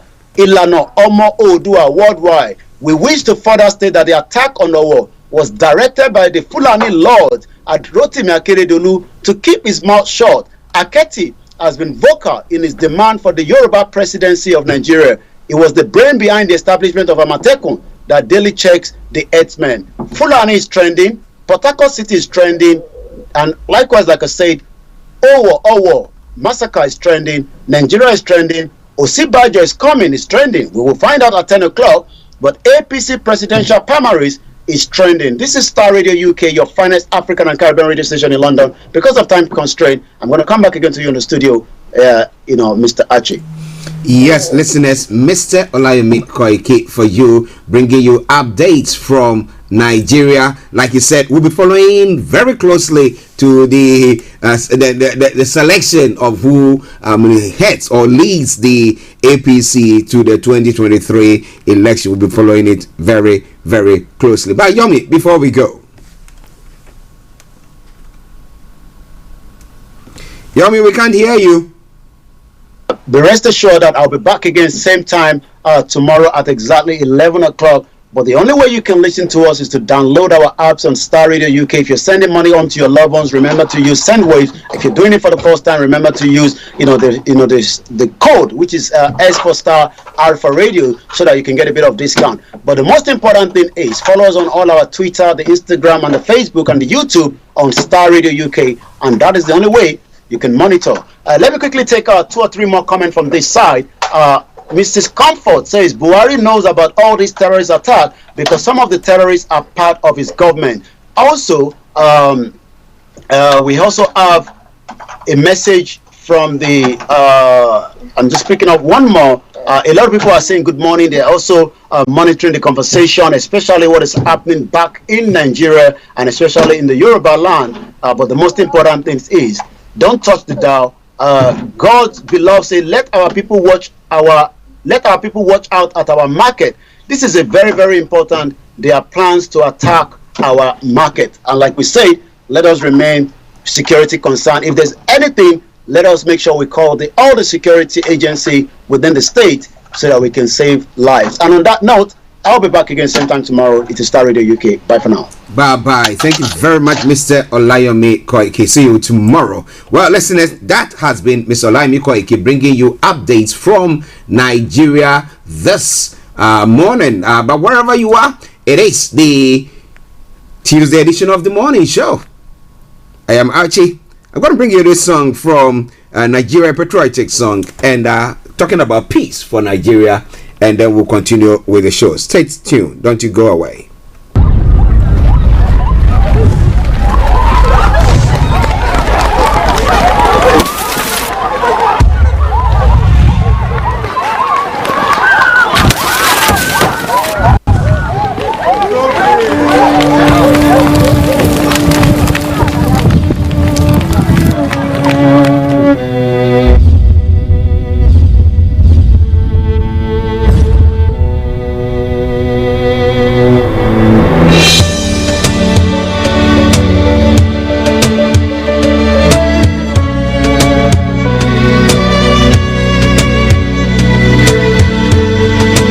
This is Starr Radio UK. This is Starr Radio. This is Starr Radio UK. Morning, the children playing. No sounds of greetings, one neighbor to another. Oh, it's quiet and gloomy. Peace don't live here no more. No more. Can't believe how much we've hurt each other. Can't believe the damage we've done. Brothers hurting brothers, neighbor harming neighbors. Children grieving for their parents, hacked down before their time. Oh, I can't go out.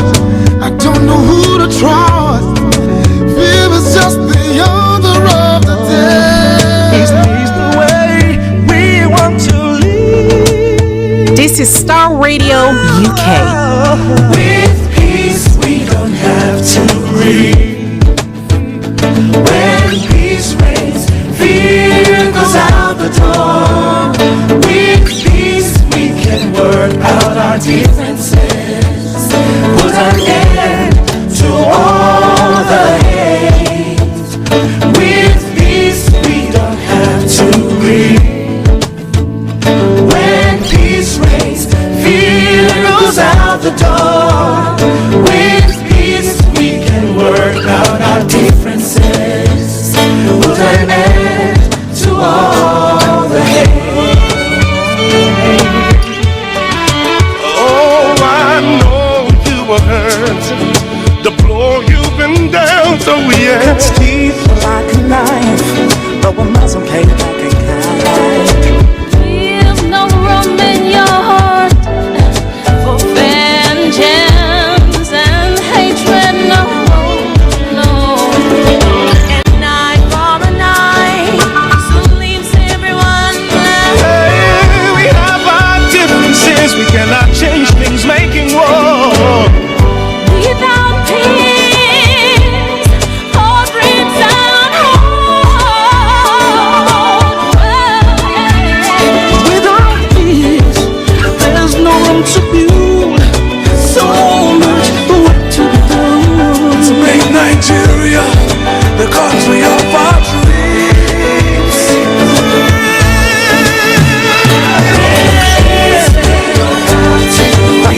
When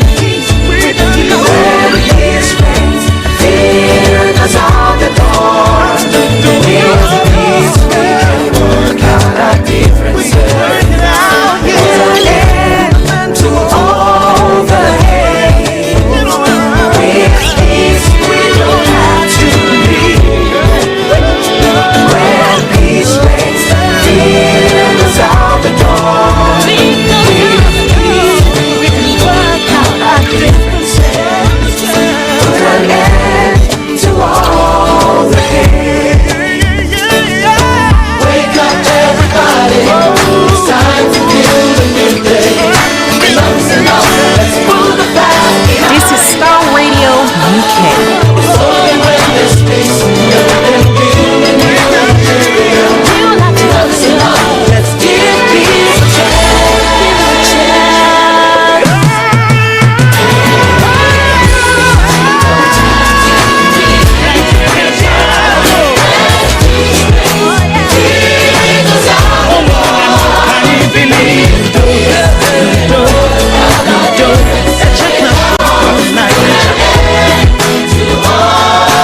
This is Starr Radio UK.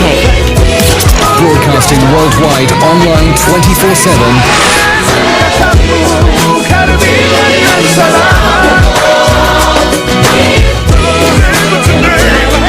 Well, a patriotic song for every Nigerian listening to us. We pray for peace and tranquility in that part of the world, so people can go about their duties, not fearing for their lives. Oh my goodness. When can Nigeria get to the point? But I know for sure that, well, the leadership are listening to us, and some way, somehow, they will see to address that issue, and there will be peace and tranquility in that land. Everybody will be treated fairly, okay, to be able to go about their duties without fear or any prejudice there. Whatever that, Well, it is all coming your way from Star Radio UK, your favorite African and Caribbean radio station in London. Bringing the time now to 17 minutes to the top of the hour, and it is the Tuesday edition of the morning show. Thank you very much to all of you who are on the Facebook watching us. We are so grateful to each and every one of you, and thank you very much, especially those of you in Africa. I know it costs you an arm and a leg to listen to us, but you do that religiously. Thank you.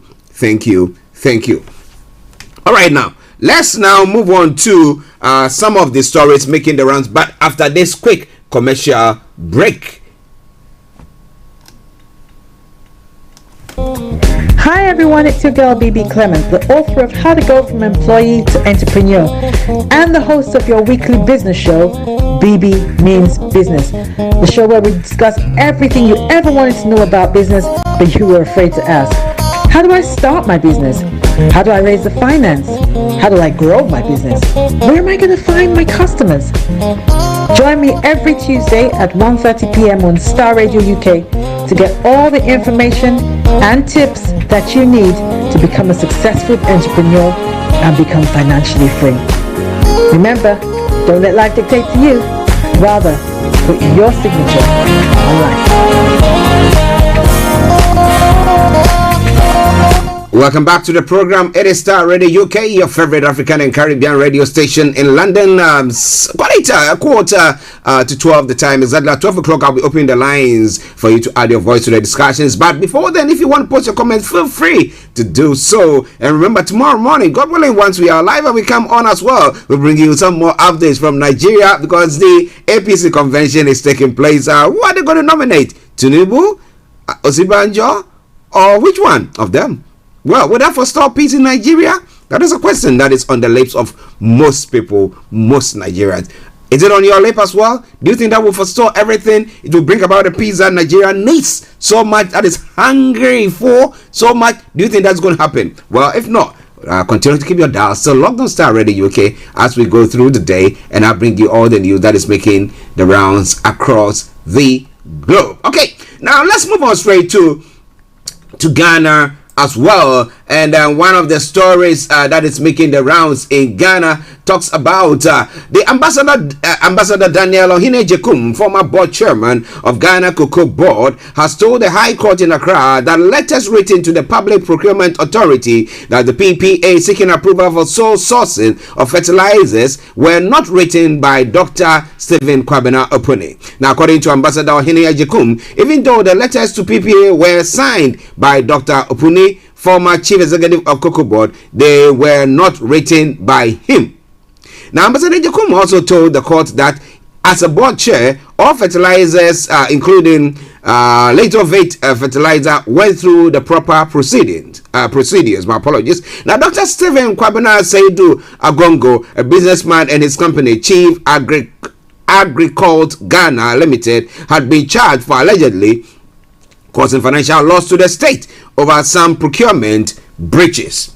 Now, it goes on further to say they have all pleaded not guilty and have been granted bail for the court presided over by Justice Clemens Honyenuga, Justice of the Supreme Court, sitting as an additional High Court judge. Now, giving his evidence in chief as the fourth defense witness for Dr. Opuni via video link from Kumasi, he told the court that he was the chairman of the board of directors for Cocoa Board from January 2014 to 2017, according to him. By virtue of his chairmanship, he was also the chairman of the entity tender committee until the law was amended to make the chief executive the chairman. The former board chairman also told the court that even though the law was amended, I still attended all entity tender committee meetings. Now, during my tenure as board chair, all agrochemicals, including fertilizers, which were purchased, went through a proper procedure or proper procedures and processes. Now, Ambassador Ohene-Jekum told the court. The witness said this practice existed before his appointment to the board of Cocoa Board. Now, all chemicals, including fertilizers, bought from Agricult Ghana Limited, went through all the processes. So, what is it going to be for them? Because this case has been going on since the NPP came into power, trying to charging for financial loss to the state. Now, if due process was followed, then what is causing all this that is happening at the moment? I want to know. I want to think that maybe some way, somehow, some people are trying to, like I say all the time, chukuku their whole way through it. Give a dog a bad name, then you can do what? Hang it. But what do you think? It is all coming away from Starr Radio UK, your favorite African and Caribbean radio station in London. Now, interestingly, yesterday I did talk about the National Cathedral. Okay. Now, the national chairman of the governing New Patriotic Party, Freddie Blay, has slammed critics of the 25 million Ghana cedis additional funding released by government for the construction of the National Cathedral. Where did that money come from? How did he make that pledge? Did he say, when I come in, I will make sure that I ask Parliament to approve of a sum that I'm going to use as the head of state or the president to build a national cathedral? Was that the promise? Okay, somebody will say you and I were not there. Now, according to him, despite the economic challenges, the government cannot abandon projects it considers necessary. Now, there are residential apartment projects that have been left, that are sitting, rotting out. We left those ones. Now, we want to build a national cathedral. How many people will be going there in a day or in the night? Are we going to get the kaya people to go, the kayas and those people to go and maybe lie in the front of that place because they will get a bit of shelter from there? I'm not sure about that. So, as a state, do we get our priorities wrong? I always talk about national agenda. I remember back in the day when they were saying that they're coming out with a committee who will be coming out with the national agenda, and it needs to be followed through so that even if the government is voted out of power, the next government that comes in will see to continue with the project because they are all taxpayers' money. So, I'm not against building an edifice, a very beautiful one for God. I'm not against that. You can build it. But it's a case where we have when there are national events, we go to the the Black Star Square, okay, Independence Square, as some will call it. We go to that place and we have the event there where it can accommodate lots of people. We have everything. We've done that all this while. Even some churches go there to go have crusades there. Okay.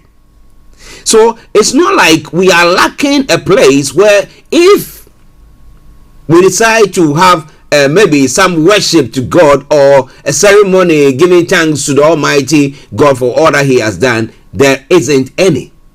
However, the president, of an assumption to the high office, decided that, well, for what God has done for me, I want to build an edifice for Him. It was He. He was saying that when he was questioned about the funding, he did talk about the fact that, it's going to be funded privately, so got nothing to do with the public purse. But it's the case where 25 million now has been approved to be added to that in a time when people are hungry. And I ask myself the question, what actually goes on in our heads? Do we get our priorities right? Do we? Now, can you just imagine that? Let's take an example. Now, assuming the state want to have a function, okay, and they decide we want to go to Bishop Doug Hayward Mills' church to have that ceremony there. Well, we don't have a state church, do we? Do we have a state church? No. We've got various religious groups or churches there, and we have various archbishops and pastors or priests who lead the thing. We have got the Ahmadiyya, we got the other group, or what do they call them? So we have got all those ones there. So if you want to do any event of the sort, you can go to the national what do we call it? I was going to the National Cathedral. We can go to you can go to a particular church or mosque to go and do that. So why do we prioritize that? mean, trying to just say because we are doing that, God is going to step in for us because we build a house for him. Really? Well, I beg to differ. But well, the debate is going on. Now, interestingly, when pressed further on the timing of the release of the money, the former First Deputy Speaker of Parliament said, "What a question, whether it is released at dawn or afternoon. Yes, things are tough. It is good time to have free education. Things are tough. There is a proverb that kafo didi. To wait, a debtor cannot go hungry. But we still have the economy to run." The national chairman also indicated that the Ghana's economy would have been worse under the NDC. Not to talk of Europe, where they are going through severe challenges because of what is happening, and it has affected us as well. So definitely between these months we are going to face a lot of difficulty.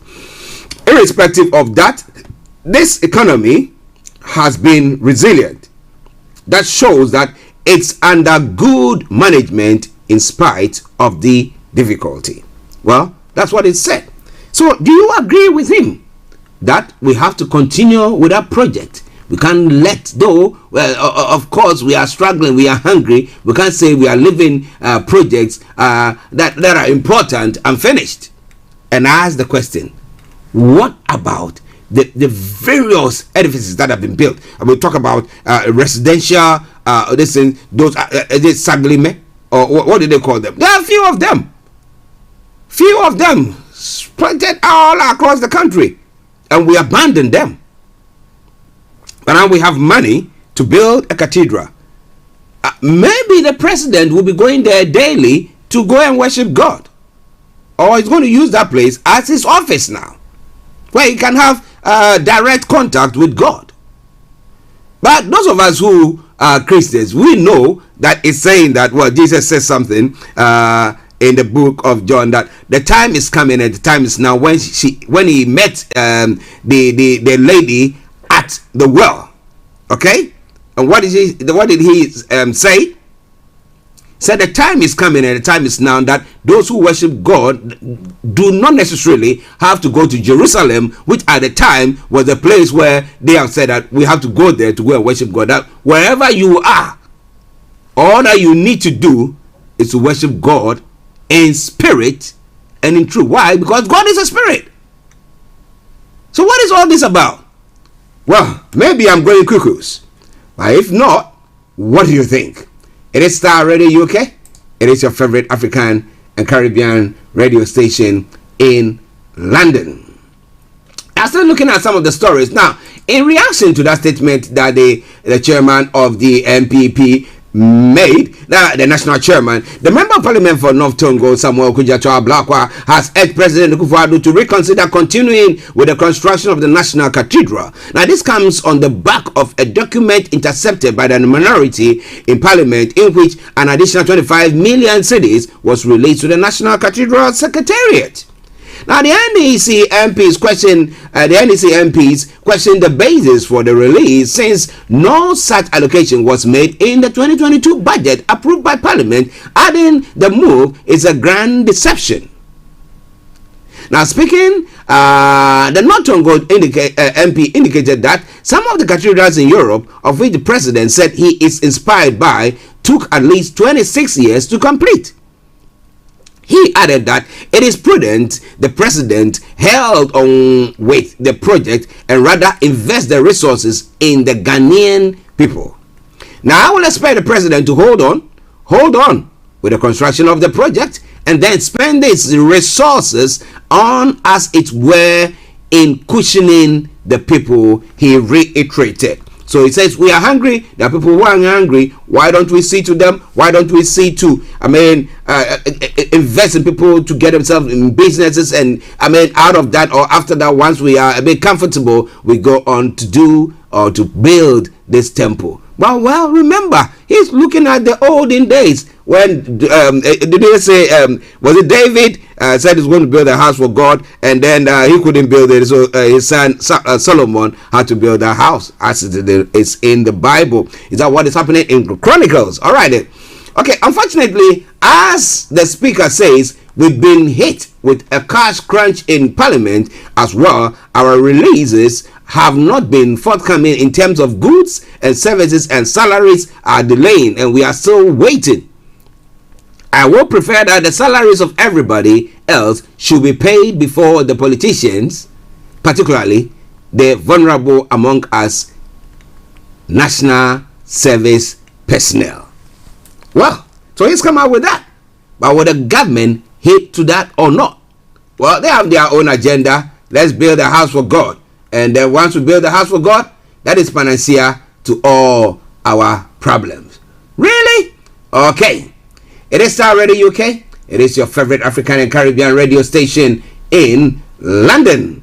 Let me announce the lines open, and I'll bring you this other story that is making the rounds pertaining to Togbe Afedi, council member of the Council of State, or a former member of the Council of State. Now, if you want to call us or you want to be part of the program, call us on 0208-133-2257 or 58, 0208-133-2257 or 58. If you happen to be in the US, Canada, or the Caribbean area, it is 001-718-303-2737. 001-718-303-2737. You can text or WhatsApp us. It is 0753-966-1744. 0753-966-1744. Or you can tweet us. Our Twitter handle is at Starr Radio UK, and email address is info@starradiouk.com. All right then. It's now gone 12 o'clock. But let's take this story before we take a break. Now, 365,000 Ghana cedis is inappropriate for part-time Council of State work. Togbe Afedi clarifies rejection of ex gratia. Wow. So somebody who is being paid for a job that they've done. Anything? No. You're giving me too much. Too much. Whatever I did doesn't warrant such an amount as remuneration. Now, Paramount Chief and the Agbomefia of the Asogli, Togbe Afedi the 14th, says he rejected over 365,000 ex gratia paid to him for serving on the Council of State between 2017 and 2020. Now, according to him, it is not appropriate to receive the said amount when he already took monthly salaries for serving on the council. He provided this clarification after members of the public reacted to news of whether or not he indeed followed through with his supposed refund and rationale behind it. In a press statement on Monday, the traditional leader explained that I did not think the payment was made to trap me as being speculated. I believe it was paid to everybody who served on the Council of State. However, I thought the extra payment was inappropriate for a short, effectively part-time work, for which I received a monthly salary and was entitled to other privileges. So I was very uncomfortable with it, he added. Now, the question that when I read that story, or that story came by, I was reflecting on and was asking myself is it constitutional? Somebody say yes. So if it's constitutional and everybody agreed that that's what it's supposed to be, then that's what he's earning. So it's not like he's being bribed or being what do you call it? Shut up by maybe giving him something of the sort. No. Okay, so what is happening here seems to be that, well, he thinks that whatever you're giving me, though it's legal, I think it is too much. So it's something to do with morals. Okay, but he could have taken that money and could have said that, oh, this money is so much, but I want to give it to my community, invested that money in a particular community project, maybe some of the school in his traditional area or something of the sort. What do you think would have happened if it were you? Okay. Now, the businessman says he explored ways to return the money which hit his account in July 2021. He successfully effected on March 4, 2022. After weeks of trying, I obtained advice on how to refund inappropriate payment to the state on March the 4, 2022. I made the refund into the Controller and Accountant General's Department suspense account at the Bank of Ghana, he said on the latest statement. The move per Togbi Afedi is in line with his long-standing principle against dishing out youth funds for or to public officials at the expense of citizenry.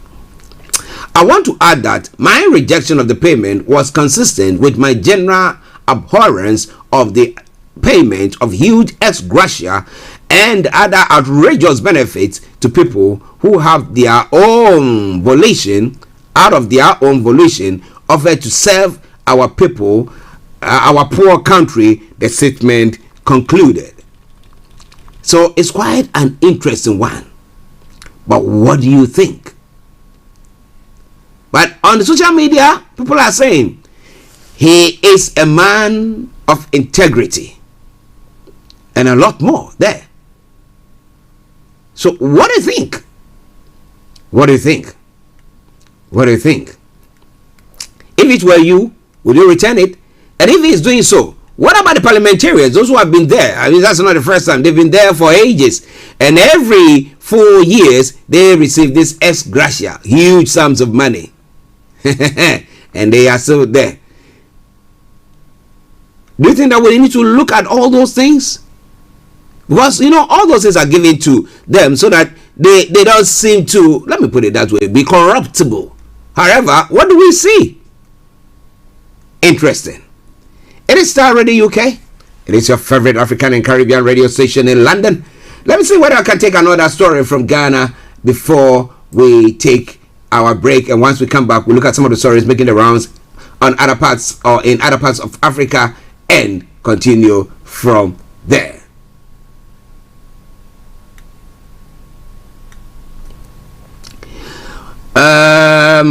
Okay, we pray God fulfills your heart desire. Education Minister to Baumia. What is his heart desire? To become the president, the next president of the land. Okay, let's read this story. Now, overpayments in public sector provide data to back claims. Clocks Act to government statistician. The Civil and Local Government Staff Association of Ghana, CLOGSAC, has asked the Ghana Statistical Services to provide data to back claims that public sector workers are overpaid. How interesting. Now, the government statistician, Professor Samuel Kobina Enim, last week raised concerns about how workers in the public sector were generally overpaid. What was his reason? He said, while earning averaged about 3,420 for public sector workers, output in the sector average about 1,420, less than half their earnings. Now, how does he quantify that? Or how did he quantify that? Because if we are working in a factory where we know that our output should be, let's say, 20,000 whatever products in an hour, and then in an hour we fall short of doing that, then you can actually quantify it and you can tell me that well, this is what is happening. Now, secondly, now if people have to travel, look at the time that it takes people to travel.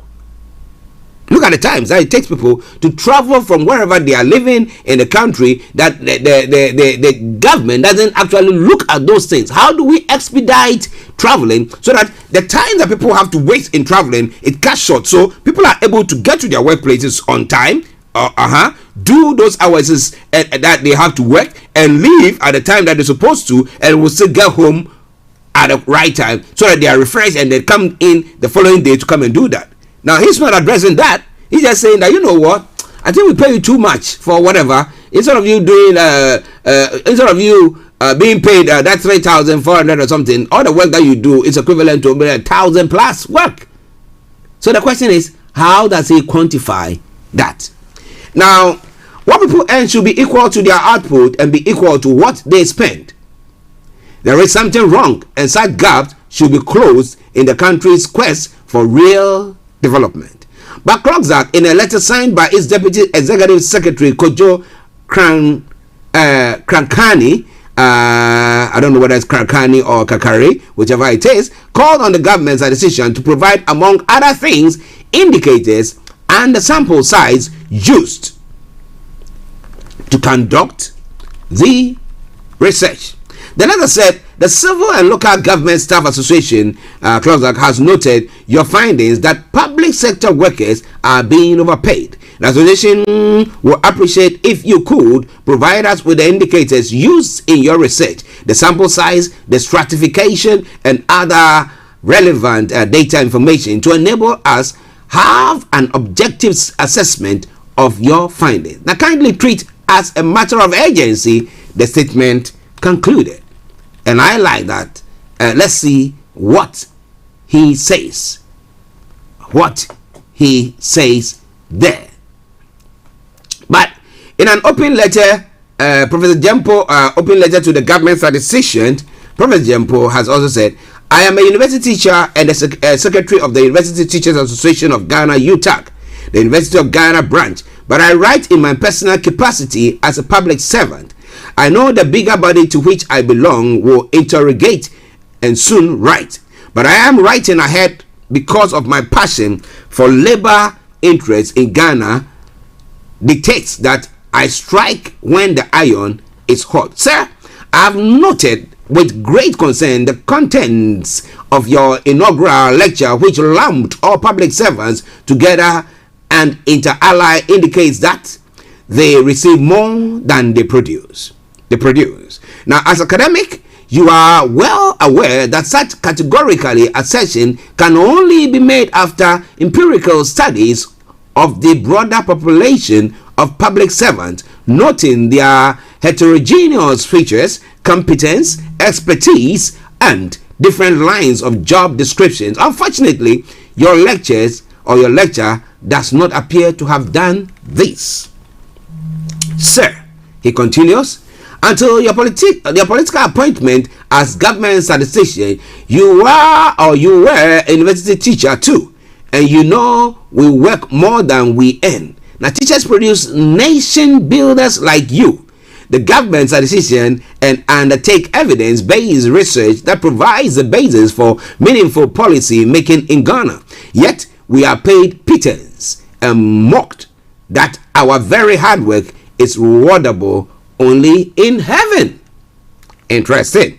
Now, with our lectures room overcrowded and understaffed, respectfully, how did you measure productivity? How did you measure productivity when lecturers are striving to teach with near non-existent laboratory equipment, the basic teaching aids, and buying reagents and themselves from their own pockets?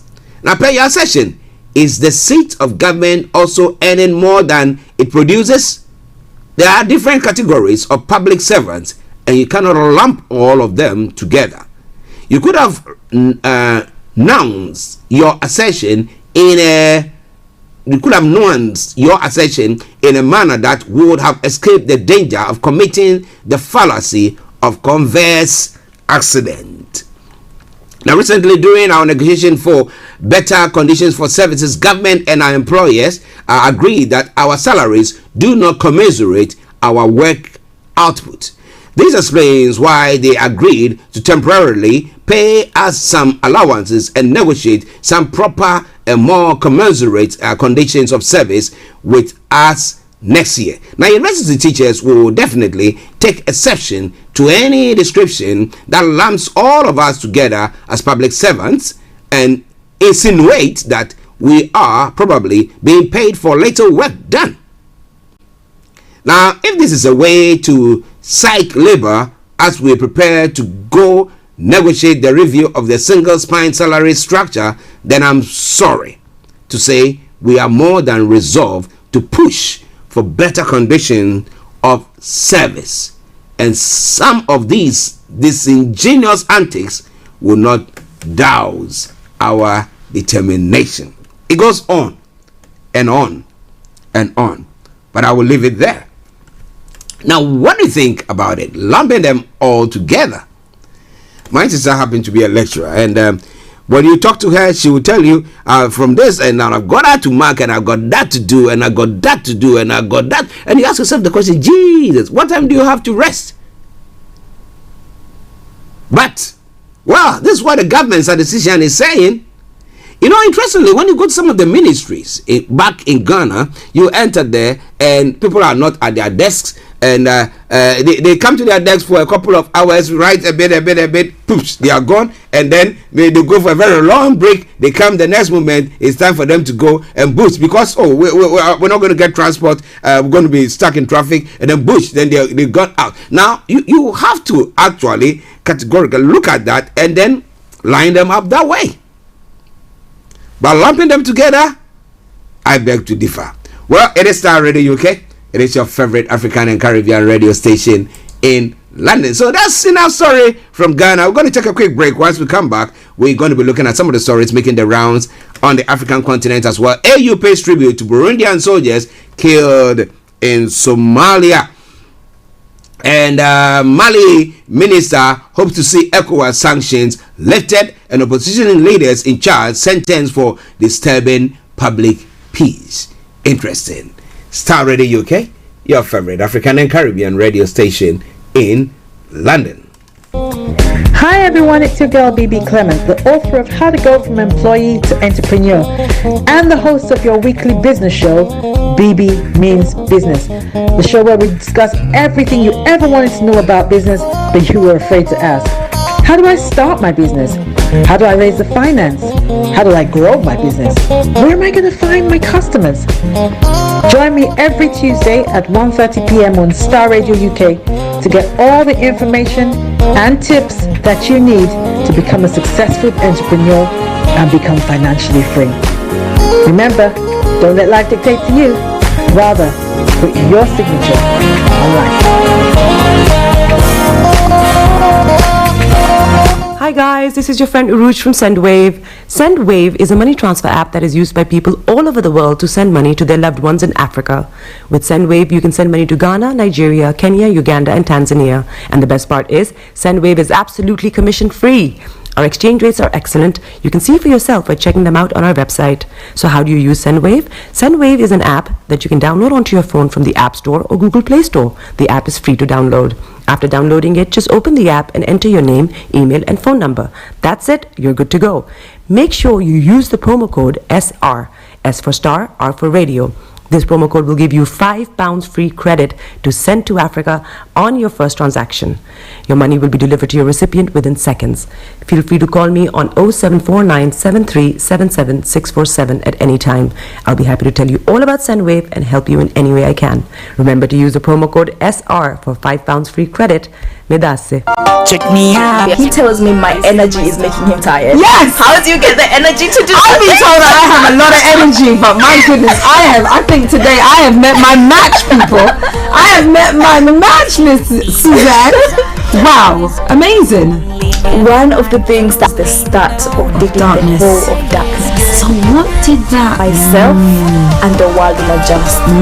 And 2019, forget the proverbial boardroom. Join me, Simone Frazier, on the CEO, the program that gives you the driving seat over your life. Every Tuesday, 8 p.m. only on Starr Radio.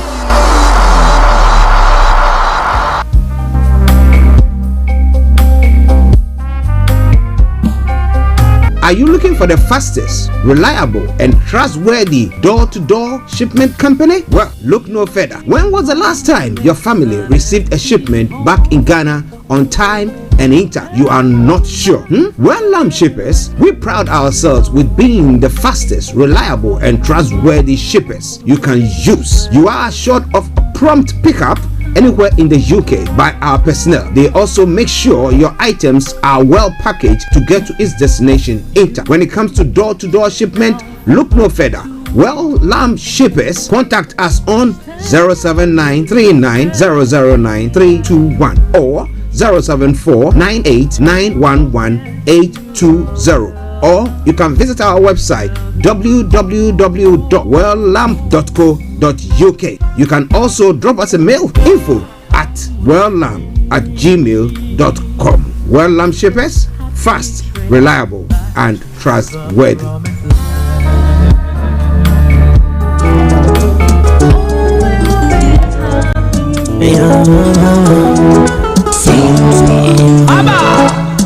I swear I'm in love. Baby, I'm a process. Okay, something from the Stone Boy himself. The special love. That's a special love that we have for you to come your way every day, a weekday, to bring you the morning show and all the programs on Star Radio. You can enjoy it, and I'll be with you. Even a bullet can take it for you, cause I love you. Mama, Papa, what it be meant to have you in your car, at work, at home, on your smartphone. Love me like a tour. Mon amour, penzi lako tu. The best radio show. I go love you, send you to. Mon amour, I wanna give you some good love, my special lover. While the others keep on talking, we keep on rocking. Good love, my special lover. Baby, be my lover, my special lover.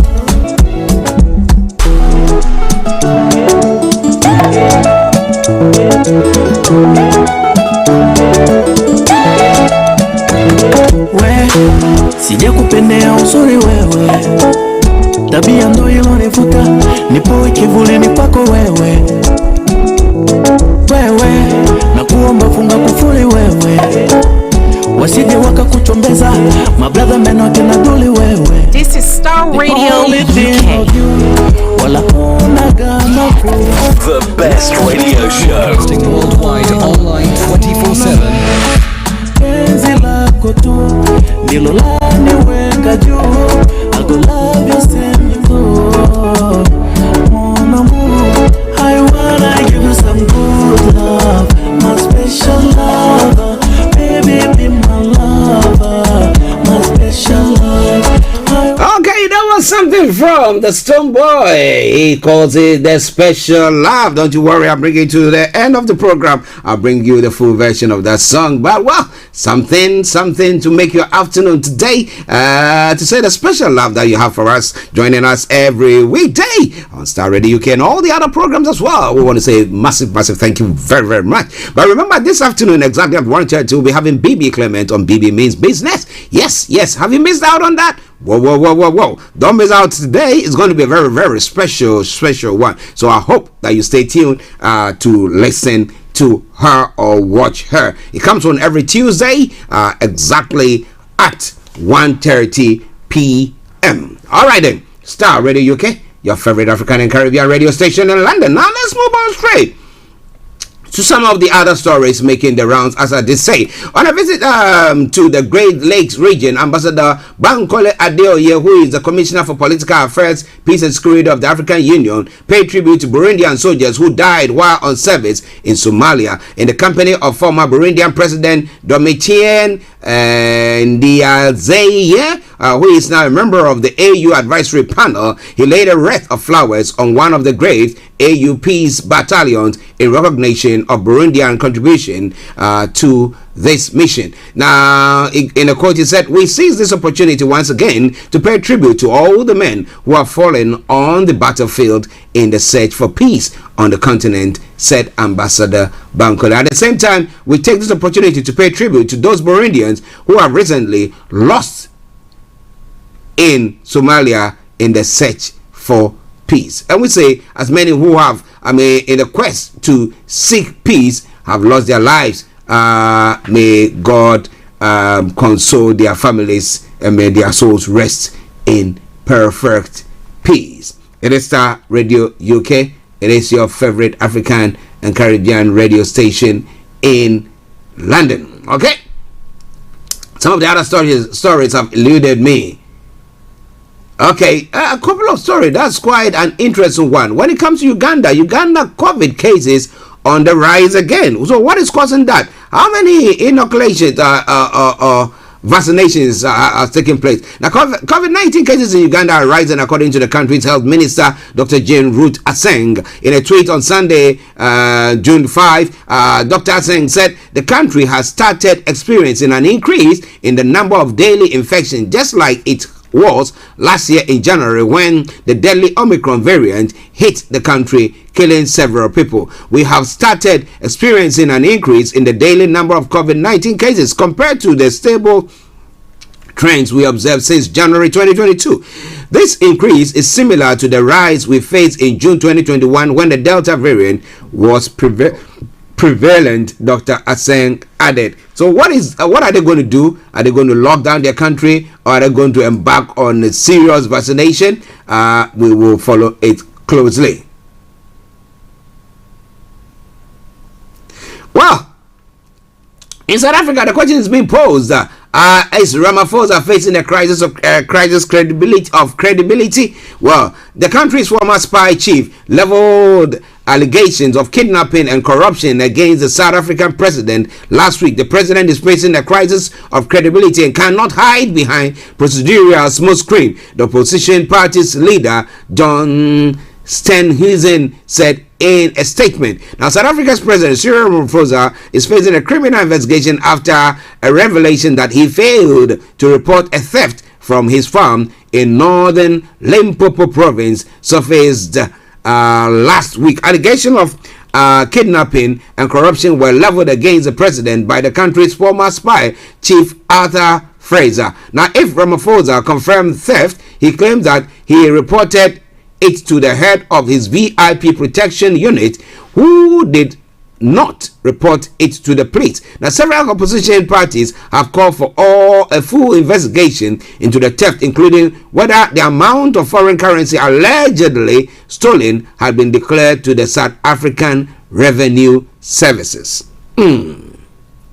The United Democratic Movement has called on Ramaphosa to take a leave of absence while Parliament probes the incident, saying it is not prudent for it to do so while he was in office. So what is going to be the way forward? Now, Arthur Fraser, who filed the complaint, alleges at least $4 million were involved in the theft, but Ramaphosa objected to the claim, pointing at an amount for far less than what is seen in the press. Yet he did not give a specific amount, so he wasn't very sure. Yesterday he gave an excuse that he sells some of his stock. He has got a farm, so the cattle stock that he has, he sells some of them cash.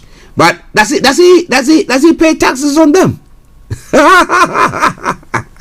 All right then, he's the president. Well, but this is a country where I trust their legal system. It doesn't matter who you are. If you are in the wrong, see where the other president, the former president, is at the moment. Well, okay. Now, one other story before we leave Africa. Then the man charged by President Kais Saied with rewriting Tunisia's constitution said on Monday that he will present the draft stripped of any references to Islam in order to fight Islamist parties. Now, the first article of constitution, adopted 3 years after the North African country its 2011 revolution, says it is a free, independent and sovereign state. Islam is its religion and Arabic is its language. Now, but Sadiq Belaid, the legal expert appointed last month to head a committee to draft a new constitution, told AFP that 80% of Tunisians are against extremism and against the use of religion for political ends. Now, that's exactly what we want to do, simply by erasing Article 1 in its current form, he said in an interview. The draft will be presented to Said ahead of a planned July 25 referendum. Now, asked whether there will be any references to Islam in the new constitution, Blythe said there won't be. So they're now seeing themselves as more a secular nation than a religious or a nation that is aligned to a particular religion. But what do you think? Do you think that's the right move? Do you think that will bring about unrest? 80% majority are saying they want that. Is it a actual fact? Have they actually done a research on that to say that it's 80% who are in favor of that? Well, it is Starr Radio UK. Or they don't want to, they just want others to think that, well, those who are opposed to that to know that, well, if you are doing anything, you are not going any far. Is that what they want to do? Okay. Now, a final story. Now, Mali's minister hopes to see ECOWAS sanctions lifted soon. What have they done to warrant that?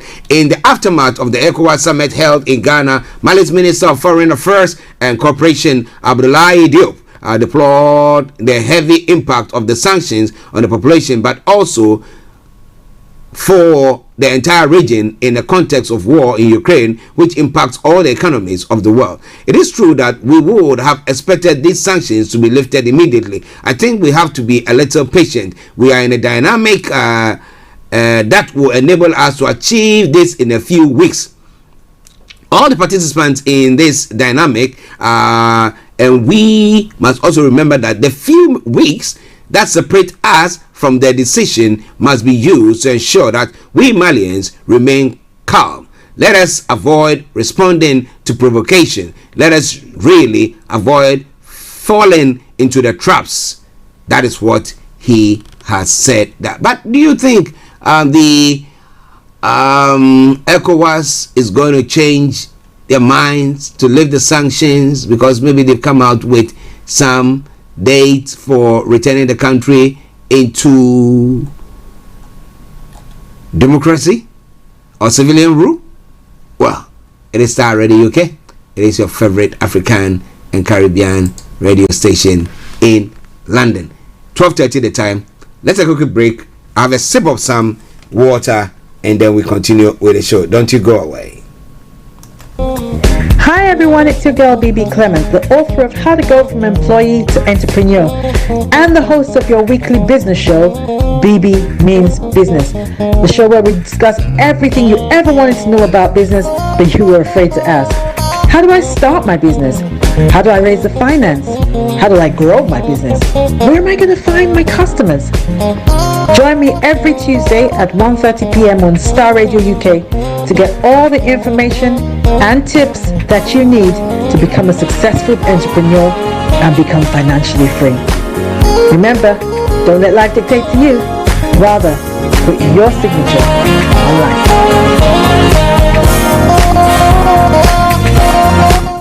Welcome back to the program. It is Starr Radio UK, your favorite African and Caribbean radio station in London. 12:31 the time, and it is the Tuesday edition of the morning show. Before we go to some other stories making the rounds in other parts of the world, we have got Mr. Kofi Ali Abdul Yakin who has joined us, and let me go to him and say good afternoon to you, Kofi.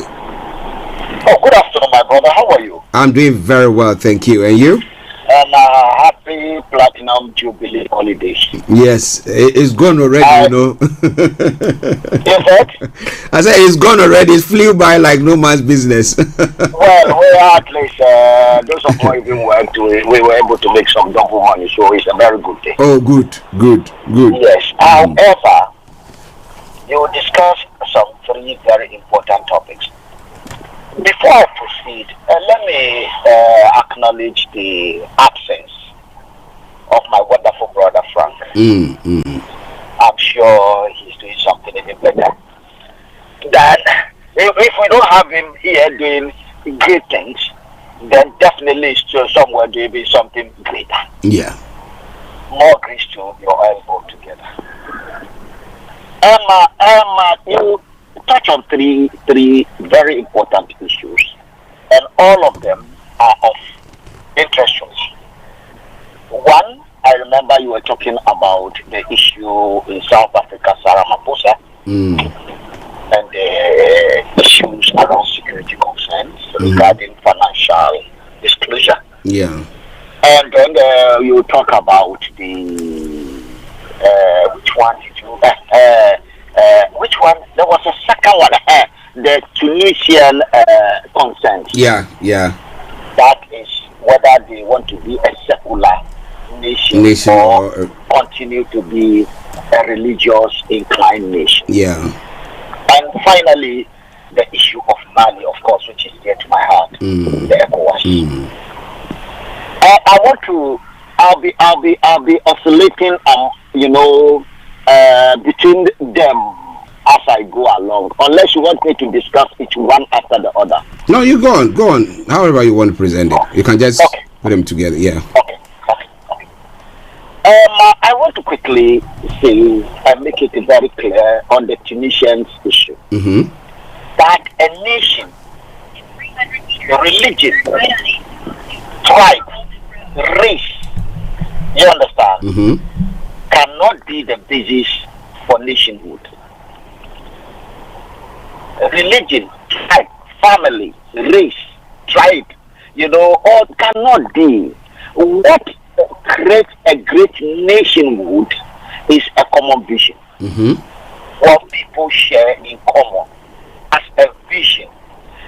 Sometimes religion tends to be, religion have a way of unifying or dividing people, just like the vision itself. Yeah.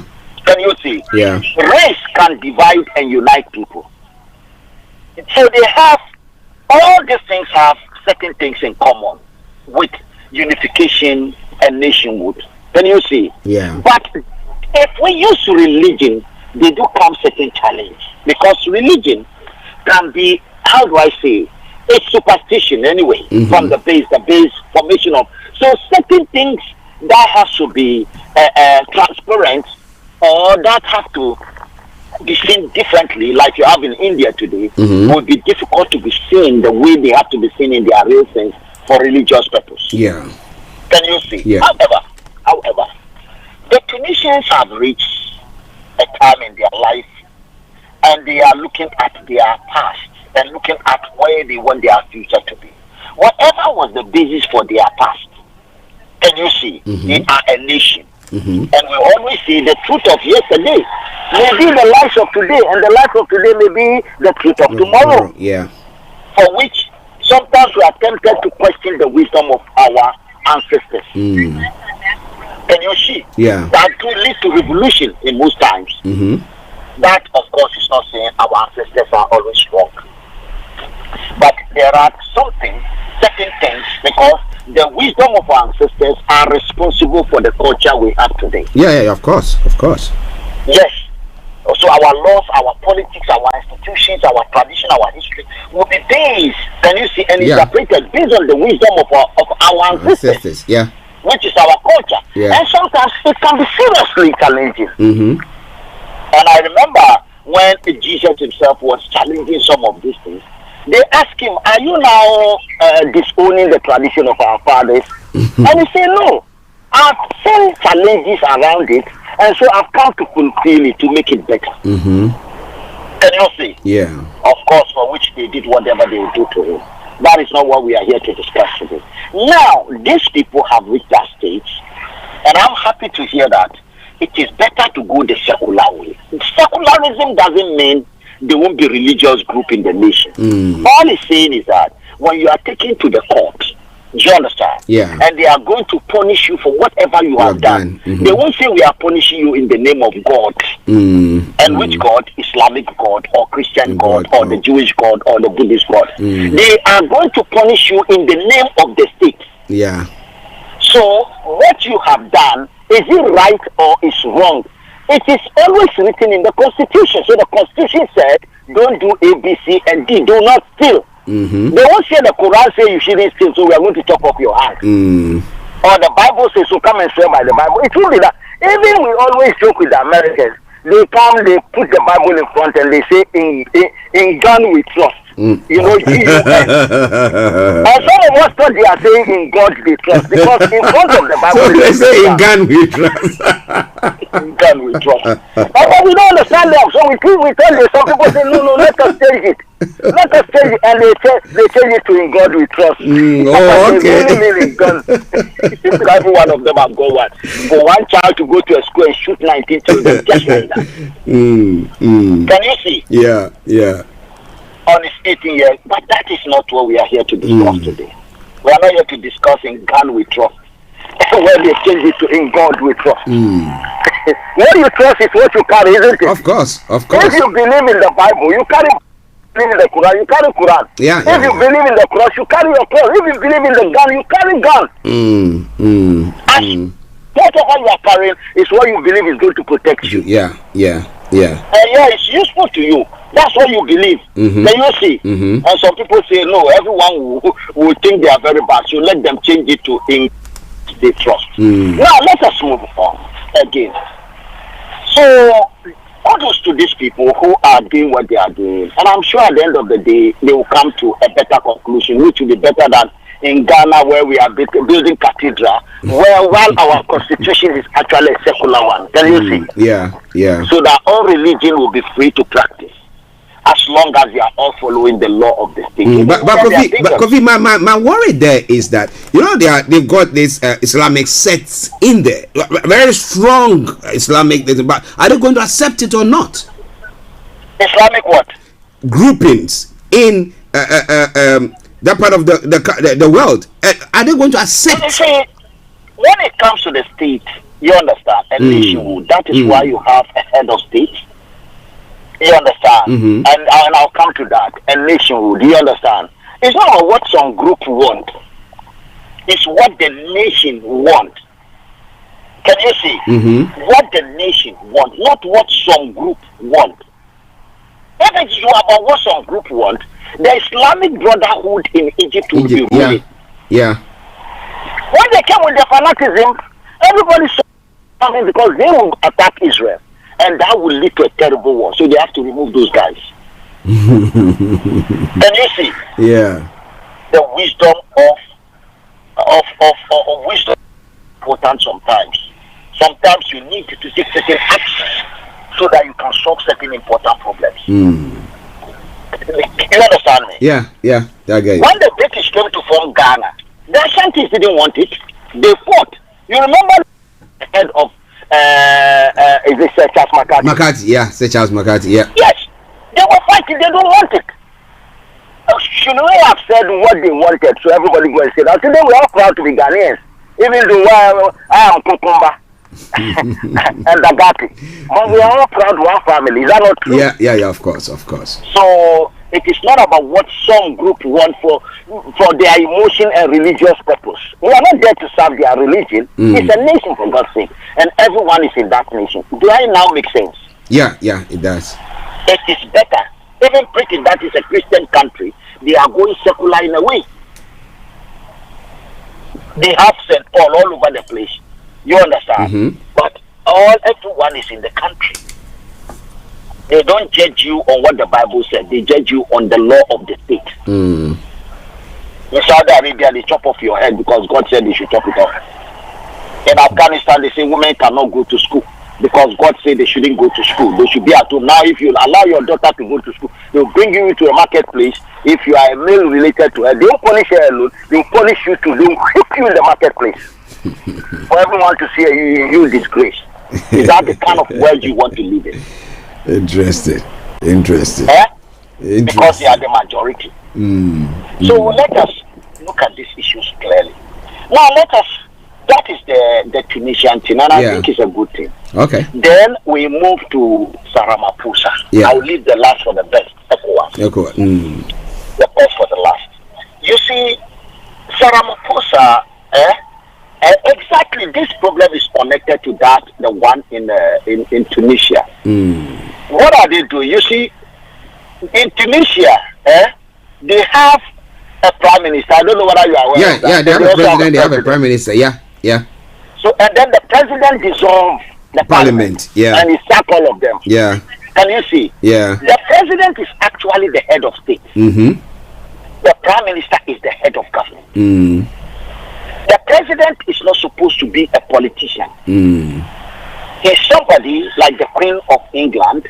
He's sitting there and looking at the head of government that can be divisive, partisan, insulting, threatening. A problem because they are politicians and then they have ideology. Head of government. While the head of state is the man that controls things behind the scenes. They don't interfere.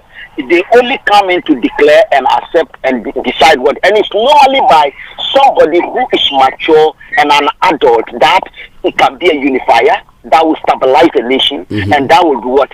Be the chief security officer. So technically, he becomes the commander-in-chief yeah. of the armed forces. Can you see? Yeah. And that exactly is what happened in Tunisia, because the two positions were separated. So the president stepped in, like you saw happen in Pakistan. See, the head of state. In this country, you know the Queen has the power to dissolve parliament? Yeah. But the prime minister, after the election, you know, he has to go to the Queen for her to approve that the election was fair. Government. Yeah. And then she asked him, if all the election was free and fair, so she's the chief electoral officer. Can you see? Now, in America, they always have a problem because the head of government is also the head of state. So every 4 years, they try him again, and then he do 8 years and he's gone. If he's lucky. Can you see? Yeah. And anytime they change the head of state, the country begin to shake. Can you see? The British use the wisdom and keep this royal family to be doing that. So they train you from when you are a child. Now, in Tunisia, you see how they are able to. So you can investigate the prime minister and give him a ticket. Is that not true? Yeah, you can. The son of the Queen. Can Prince Edward and Andrew be investigated? No. Because he's the son of the head of state. Yeah. Can you see the way it works? Now, in South Africa, the president is also the head of state. When Donald Trump was at its worst and corruption here and there, do you know that he was not investigated until he left the office? Yeah. But the American system has a way it works, and it serves their own purpose. It works very well. Do you understand? And the one here also went very well, especially when the same queen is the queen of what you call it, Canada, Australia, New Zealand. She's the head of state of all of them. Can you see? Yeah. Which is different from the Commonwealth, because she's not the head of state of Ghana. No. Now, can you see the problem with South Africans when the president, if you read the constitution of Ghana very well, you will see that the constitution is saying you cannot sue the Ghana president. Until how many years? Yeah. You can't take him to court if you have issue regarding his any action he is engaging, and you think it's unconstitutional. You understand? What you do is you go to court, but indirectly the Attorney General will be the one to answer you. Yeah. But not the president directly. So when Mahama was caught red-handed taking the car, we couldn't do anything. Do you remember very well? He wasn't caught red-handed. Don't say that. He was caught red-handed. He took a car. Toyota, he said he doesn't like Toyota. Toyota is not my good car. When they took it to show, they themselves investigated, and they realized that that man has stolen the car. He took the bribe. But this is what we saw, because for them to come out and say yes, remember, they are all public servants. Yeah. Manasseh Azuri was making allegations and was coming with facts. Yeah. And then the thing was going on and on and on. Then they say, okay, they asked him, the man said, I've not taken anything. I don't even know it was given. Then the young one said, no. The man that took it is a Burkinabe, and he gave it to the president. The man that gave it to the president, he gave it to the president, and the president gave. That is what made it possible for him to have the contract to pay the wall of Ghana embassy in Burkina Faso. Can you see? Yeah. So that thing is a bribe. The so it's not about whether the thing is a bribe or it's not a bribe. Did the president took it or not? That is the next question. And that investigation, it turned out for them to say yes, the king was given and the president took it. For them to say it is like going to say the queen has stolen something. Yeah. My friend Katie will say,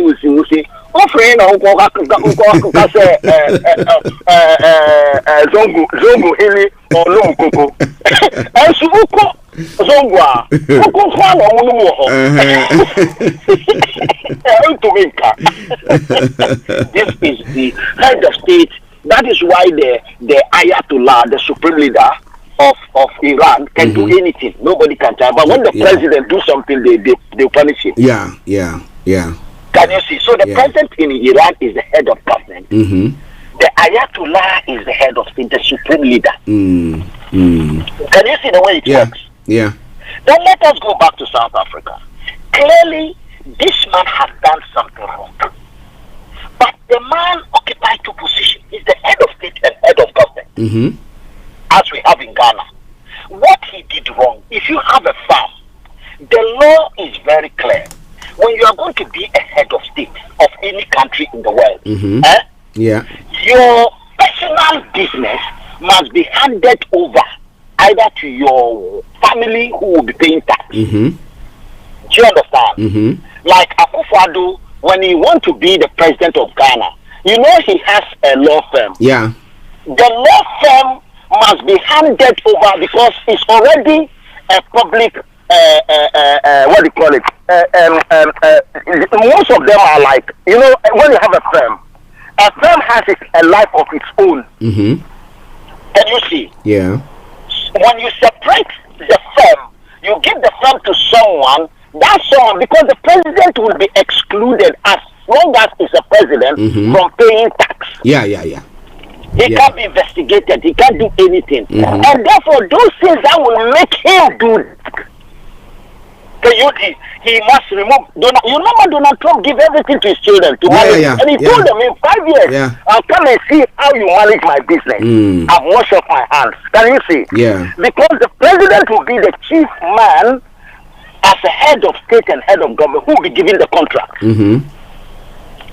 The states, when he travel to everywhere, the states taxpayer pay for it.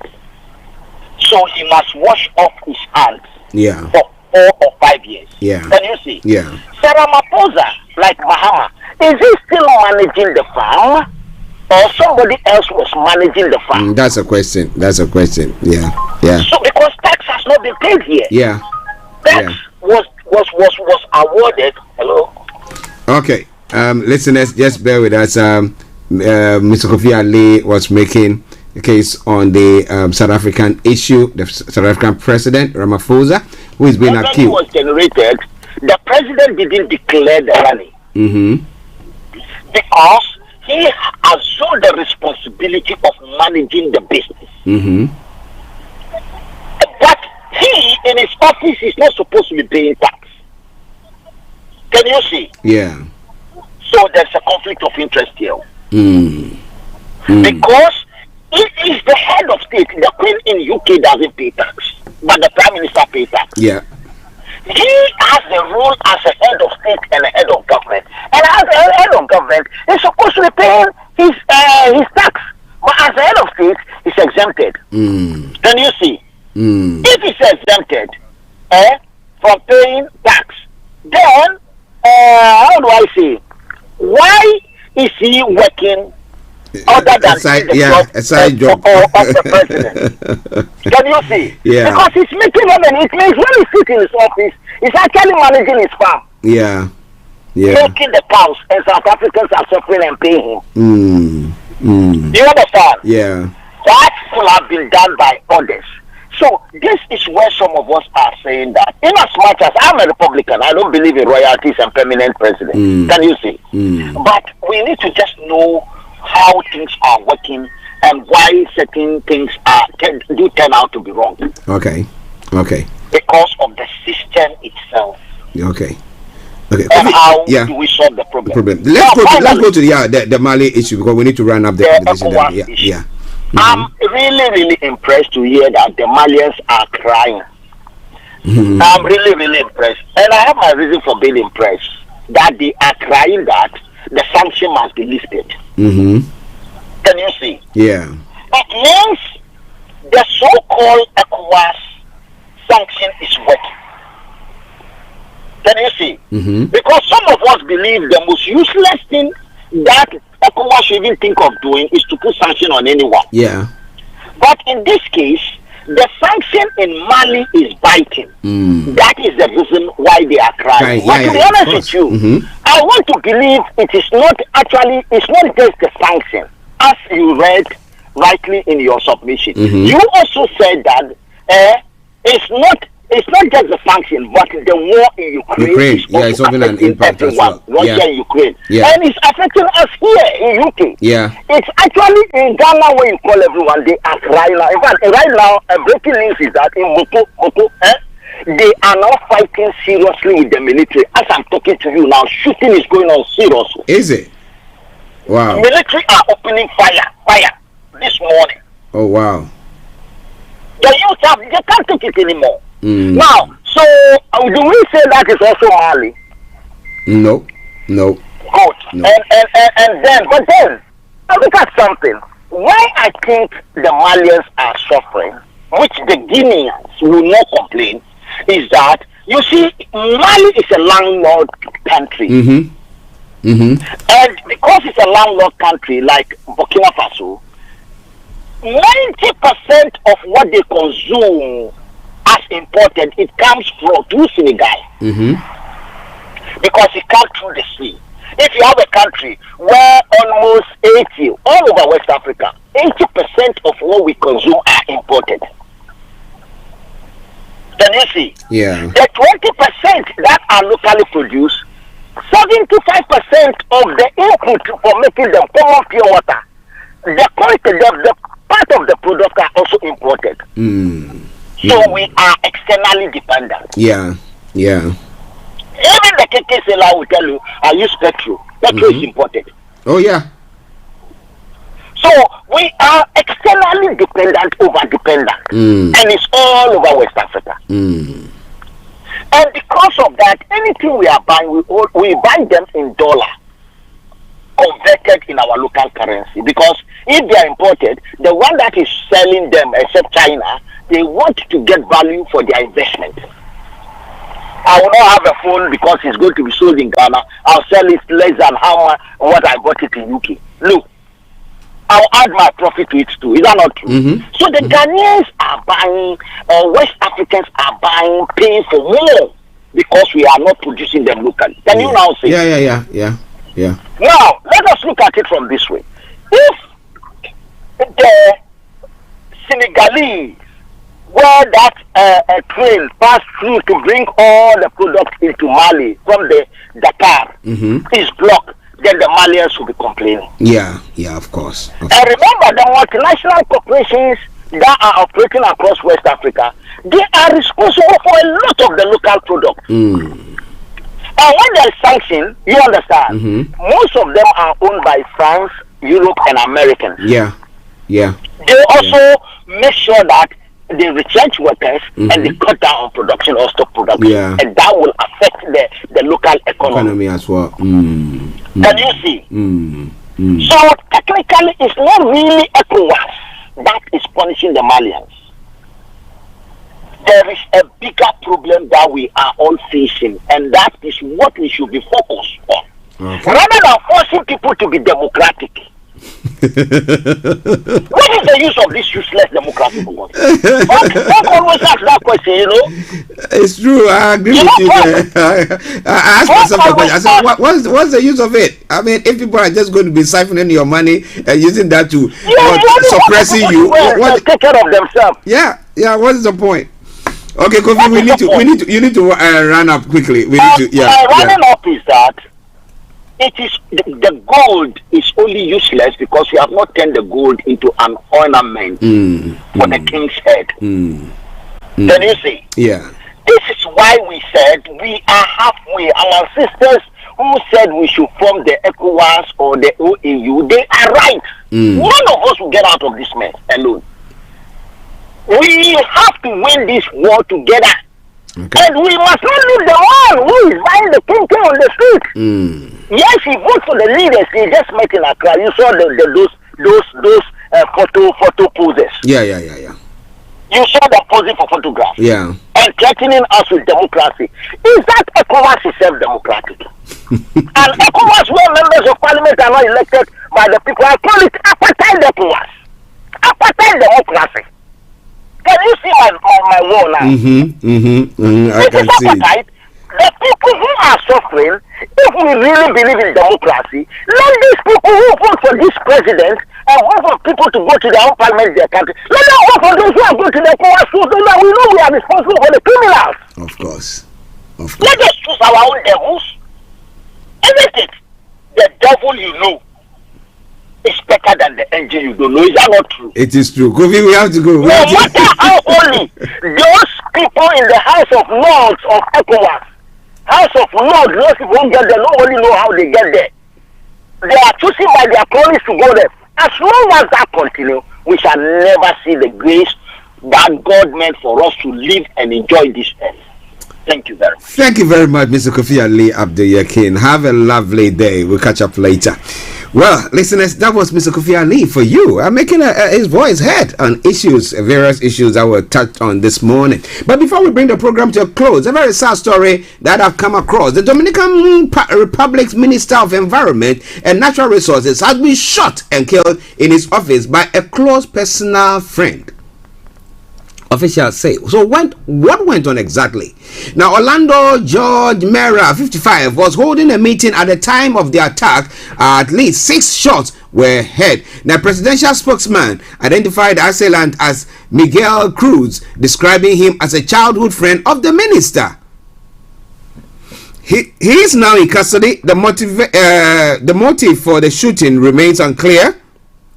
In a statement, Mr. George Mera's family said he had been shot multiple times by a man he was friends with since childhood. Our families forgive the person who did this. One of the Orlando's greatest legacies was not to hold grudges, they added. Now, Mr. George Mera has served in incumbent President Luis Abinader's administration since it swept to power in July 2020. In a tweet, President Abinader expressed his sincere condolences to Mr. George Mera's family and said that he deeply regretted the death of his good friend. So what might have pushed this person to go that way? And why do they allow people to go into ministries with guns?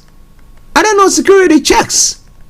Well, this is where we bring the program to a close for today. As I've said, we're going to be having BB Clement on BB Means Business in the next 30 minutes. But wherever you are, don't you go away. In the UK, let's draw a line under our issues. Prime Minister tells Cabinet. The Prime Minister rallies his Cabinet after winning a vote of confidence among its own MPs Monday night. This and a lot more we're going to be looking at as the days unfold. So stay tuned. Don't you go away.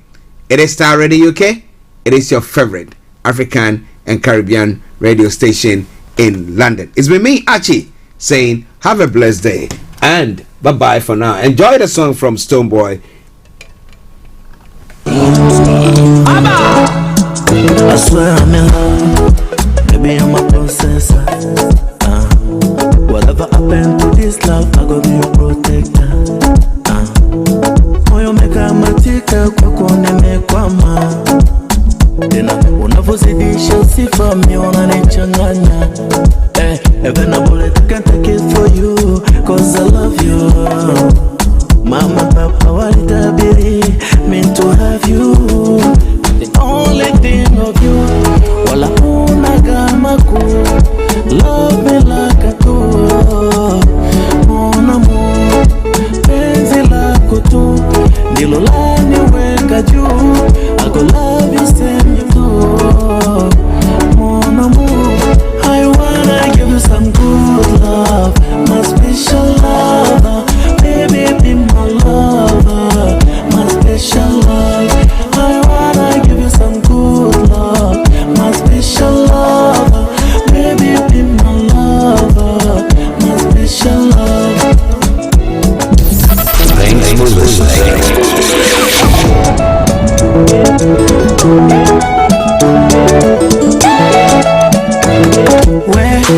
Sija kupendea uzuri wewe, tabia ndo ilonivuta, nipo ikivulini kwako wewe.